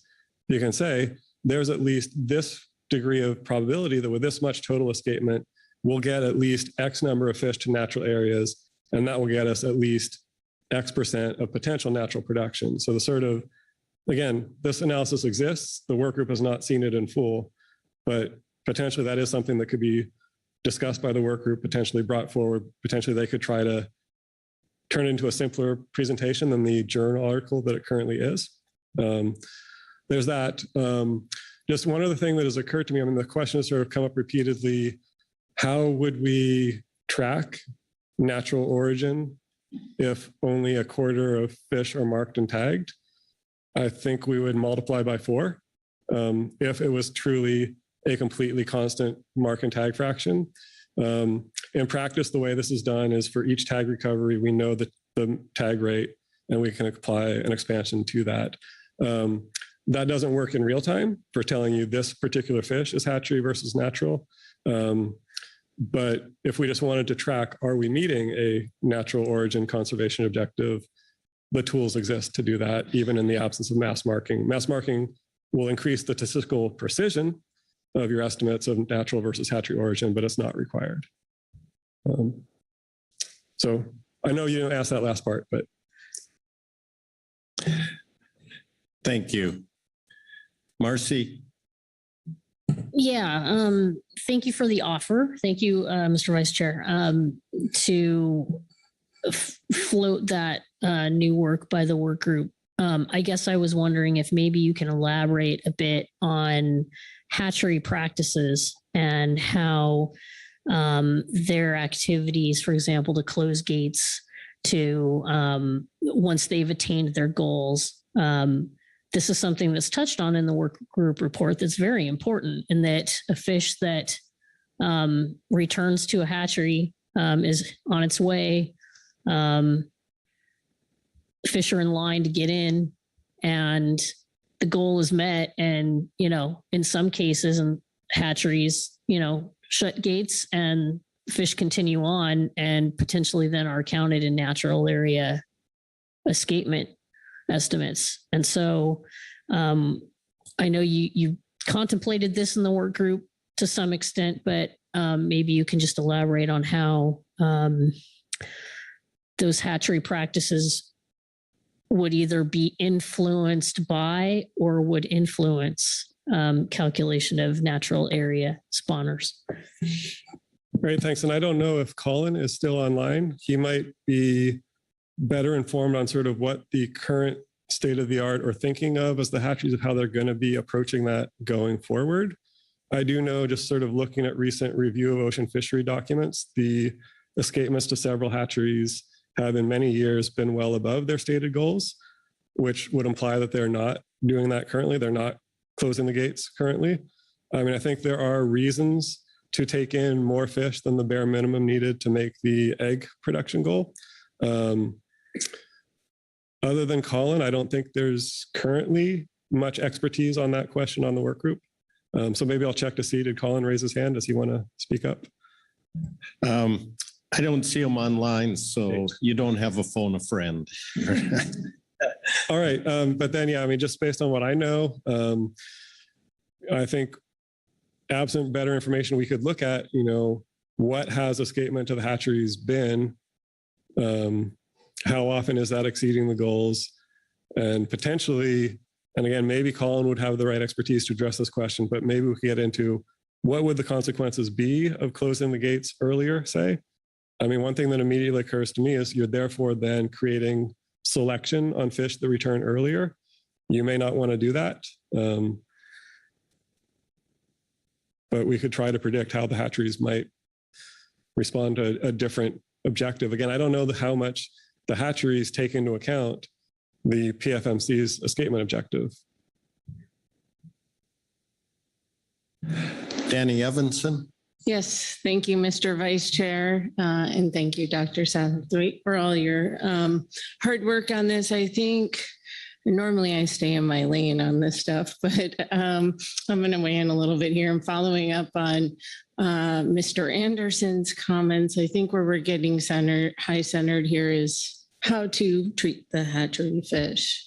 And I'm wondering the potential for the work group to flesh out some alternatives here on how you can differentially treat them, the natural area, the natural origin, which I think is probably going to end up being a non-starter because of the amount of data we would need to get to. But we have a difference in advice between all three bodies, that submitted reports to us. The STT said, well, you're going to need to take care and consider how, what metrics you use. The SAS had different guidance and the SSC said you need to disentangle these. So I think it would be helpful if we could get some sort of matrix and a look at alternatives. What would this get us? What are the benefits? What are the risks to the fisheries, to the system, to our management system? What changes would be? And because I'm very sensitive to state entities, management entities, what type of program we would need. So we heard Dr. Byrne earlier say, well, you could do PBT, parental-based tagging, to get at the natural origin component. You would need to tag all those fish, sample them all, get their genetic fingerprint at the hatcheries. You would need to sample your ocean fisheries at a fairly sizable rate. And you would need to sample in rivers some way to know what's coming back. And if those are hatchery or natural origin, I see that as a substantial departure and a significant expense. So perhaps I'm wondering, if that would be something that's doable by the work group to come up with something. It doesn't have to be a huge deep dive, but the basics, because we are wrestling with this here today. Yeah, so I think, there are already methodologies worked out for how we would derive, or a couple options for how we would derive a natural area conservation objective. There are a couple methodologies already worked out for how we would derive a total escapement conservation objective. Potentially, those could be put, say, in front of the STT and SSC in a methodology review, and we could identify, do one of those approaches qualify as BSIA? The cost and benefit analysis, I think, would be a lot harder to develop and would take longer. And there's also sort of potentially almost a circularity question because, part I would think of analyzing costs and benefits or, analyzing risks to the fishery would include things like, well, what's the risk of an overfish determination and therefore triggering a rebuilding plan, et cetera, et cetera, et cetera. And your risk of triggering a rebuilding plan is, of course, in part going to depend on what is your reference point that tells you whether or not you're overfished. So the cost and benefit, I think, is a much longer term, harder process that may not really even apply to all of these decisions. But in terms of describing methodologies for either approach, I think that's very doable. And then potentially it's a matter, of STT and SSC methodology review. Is one of these approaches BSIA? Is one of these approaches clearly not BSIA? That might get us somewhere.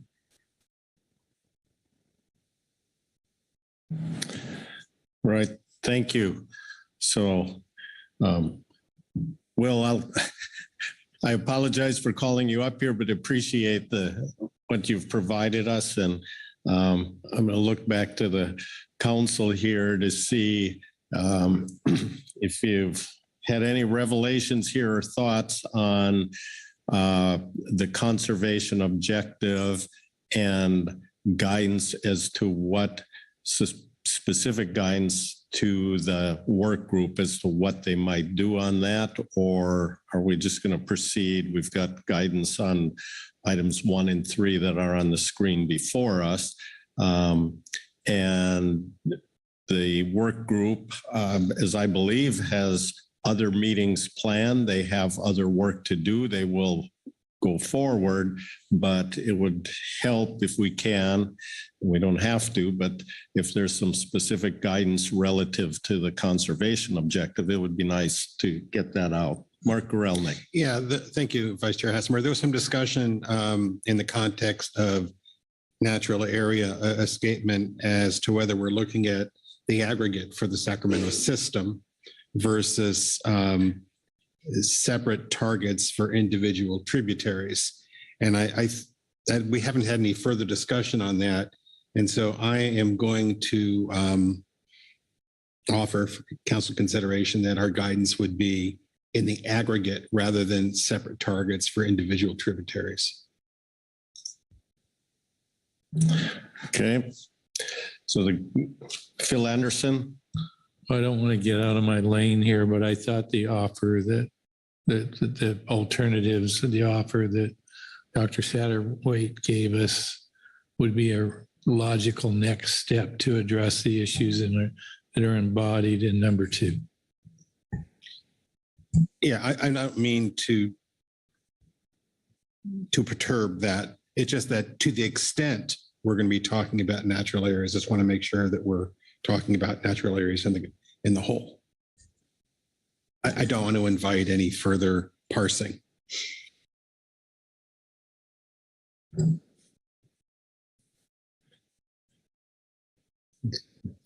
Looking around, trying to avoid calling on Robin, but I may have to do that here because we will need to wrap this up at some point. So, Robin. Thanks again, Mr. Vice Chair. Definitely, again, where we're good on 1 and 3. It's not clear to me right now where we landed on item 2, given Will's input. So if I could have clarification on that, and then understanding the desire to, when we think about tributaries, we'll look at them as an aggregate rather than the individual, just have that as well. Then I think we'll have guidance enough to get us through our summer fall work group plan.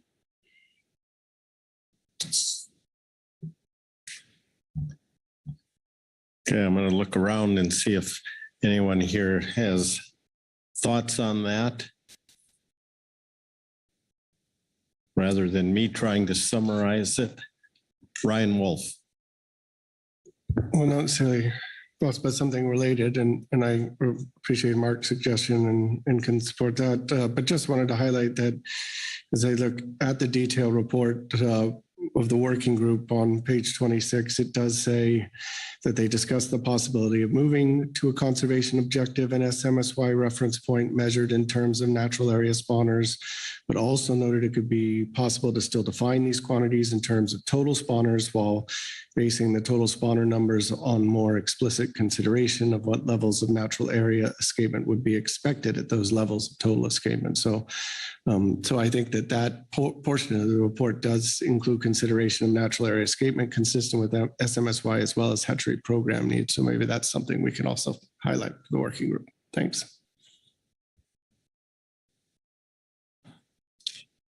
All right, thank you. Is there any other specific guidance on this related to the conservation objectives? No, this is a difficult one. I'm trying to think back to the suggestions we heard from Dr. Satterthwaite on looking at alternatives to treatment of hatchery origin fish in this and some of those alternative methodologies, but I don't know what the specificity is there, so I'm looking around. Robin?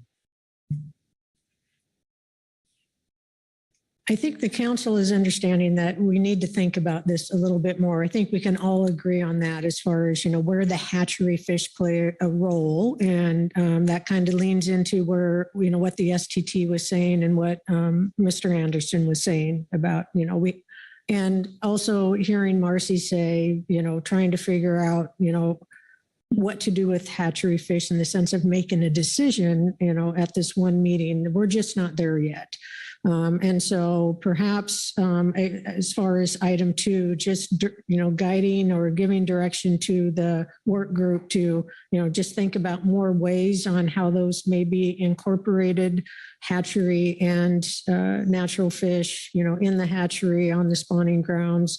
Acknowledging Ryan's point about the information in the work group report already and what Will has said.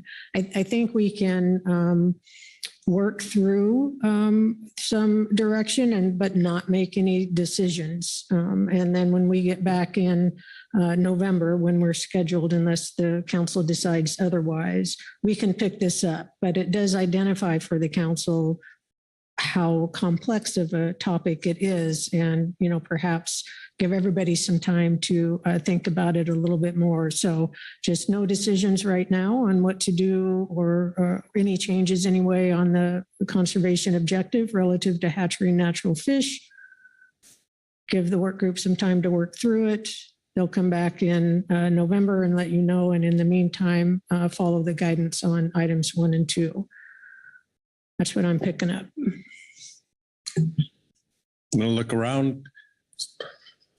Are people comfortable with that? I'm seeing head nods, no disagreement. So I think that's a good approach. So we've been at that for a long time. Is there anything else on this agenda item? We've got some guidance to provide to the work group. Right now, we're scheduled to hear back in November from them. We'll have more information before us. So not seeing any other hands, I'm going to close out this agenda item so we can move on to the next salmon item. And for that one, I will turn the microphone over to Ms. Angela Forstall. Angela, please give us the overview on this one. Thank you. This is agenda item E2, Queets River Spring Summer Chinook Rebuilding Plan Progress Report.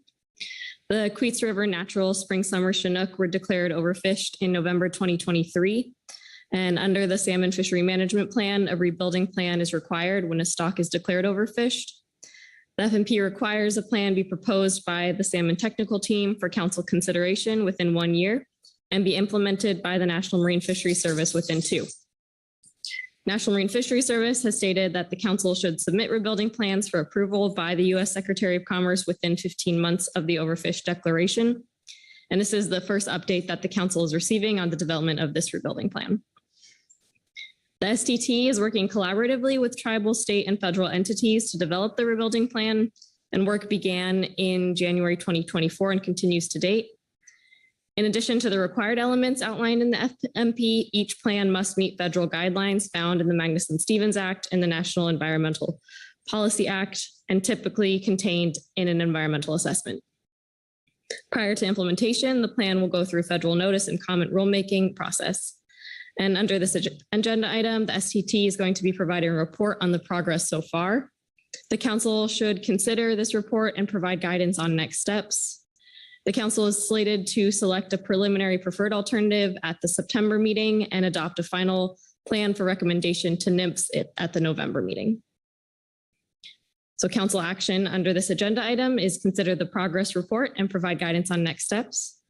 We currently do not have any public comments signed up under this agenda item. And in addition to the STT report, we have one other supplemental report from the Habitat Committee. Thank you, Angela. Look around first, see if there are any questions on the overview. And not seeing any, we'll go to our reports. First is the Salmon Technical Team. Dr. O'Farrell is online for that. Dr. O'Farrell, it's your turn. Thank you, Mr. Vice Chair. Yes, I will be referring to agenda item E2A, supplemental STT report 1. STT's progress report on Queets Spring Summer Chinook rebuilding plan. In 2022, Queets River natural spring summer Chinook salmon met the criteria for overfish status. The National Marine Fisheries Service informed the Pacific Fishery Management Council of the status determination change at the November 2023 meeting, and the council subsequently directed the salmon technical team to propose a rebuilding plan for council consideration within 1 year. Since January 2024, members of the STT, tribal and state co-managers, and federal and council staff have collaborated to establish a timeline for the development of the rebuilding plan, identify factors that may have led to the overfish status, determine data needs, and assign tasks to individual staff members and management entities. One of the challenges in developing a rebuilding plan and associated management alternatives for Queets Spring Summer Chinook is the limited data available for this stock. The stock is a small component of the far north migrating coastal Chinook stock complex. Historically, members of this stock complex that are tagged and well sampled are not significantly intercepted in council area ocean fisheries. Data on ocean fishery impacts for this stock are limited, in part due to the absence of a representative spring-summer run coated wire tag stock for the Washington coast. All freshwater fisheries have been closed or extremely limited since 2000. Some data are available for estimation of freshwater survival rates, but there are very limited data available to estimate marine survival rates. Data on habitat and ocean conditions are being collected and summarized. Draft management alternatives have not been developed at this time. Given the lack of data for evaluating ocean harvest impacts in council area ocean fisheries, the range of alternatives will likely be narrow. Future recommendations will likely focus on habitat restoration efforts and bolstering the data on this stock. The STT and co-managers will continue to develop the rebuilding plan, which will eventually include draft alternatives and socioeconomic analysis. The STT will work over the summer and provide a draft rebuilding plan in time for the advanced September briefing book for council consideration. The council is scheduled to adopt a draft plan for public review in September 2024 and adopt a final rebuilding plan in November 2024 for recommendation to the National Marine Fisheries Service. And that concludes the STT statement. Thank you. Questions for Dr. O'Farrell on the STT report?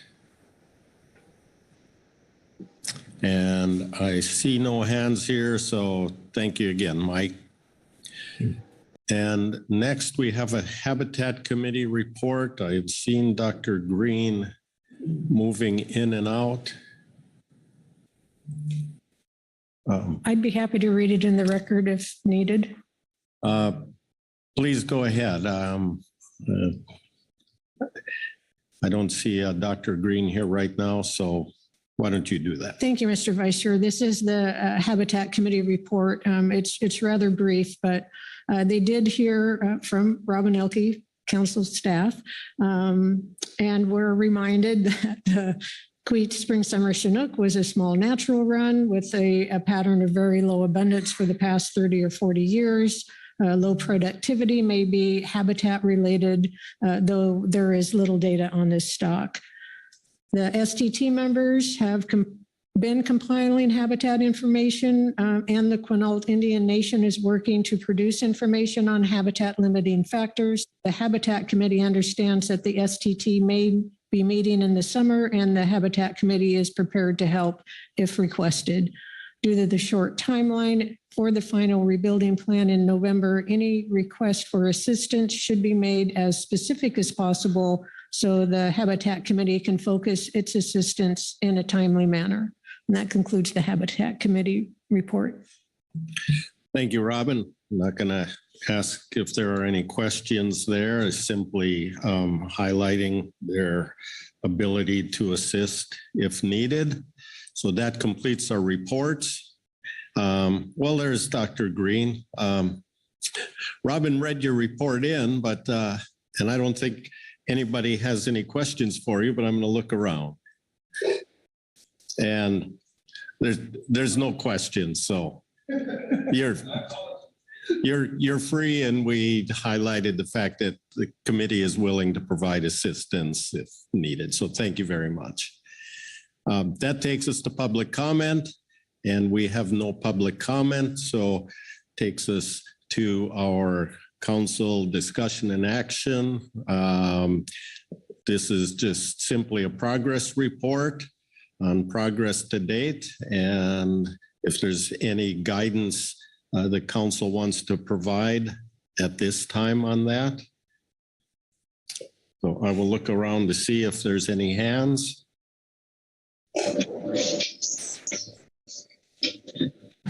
And I see Kyle Addix has his hand up. Kyle, please go ahead. Thank you, Mr. Vice Chair. Chair, can you hear me okay? Yes, we can. Great. I don't have any specific guidance. Want to thank the STT and the staff that have worked on the rebuilding plan so far for their efforts. Thanks to Habitat Committee for their report. I'm not aware that anybody's identified any need to or desire to request help from the Habitat Committee as of yet, but if issues arise, we'll be sure to get in touch with the right people. A lot of local area experts are working on it. As Dr. O'Farrell said, the data on this stock is really limited, and it's going to be tough to identify much of a range of alternatives for potential fishery management actions. As I was thinking back to past rebuildings plans, I was originally thinking we usually had 3 alternatives, but looking back in the past, it's often only 2. So I expect it'll be a struggle to come up with what those 2 are, but trust that the group working on the rebuilding plan will do that and have us some alternatives to consider by the time we get to September. Thank you. Thank you, Kyle. Any further discussion or guidance on this one? And I'm not seeing any. It's simply a progress report up on the progress to date. So I believe that concludes our action, but I will turn to Angela to see how we did. Yep. Thank you for considering the progress report, and that concludes everything for us. All right, that wraps up, closes this agenda item, and I will virtually pass the gavel back to our chair for the end of the day. Okay, thank you, Vice Chair Asmer, for good work there, everyone. Then I'll turn to Director Bird to see if there's any announcements for us. Yeah, thank you, Mr. Chairman. Let's see, the only announcement as a reminder, we do have a chair's reception this evening, starting at 6, just right outside here in the foyer area. Other than that, good work today and no other announcements that come to mind. Okay, thank you. I guess we'll see you tomorrow morning at 8 o'clock.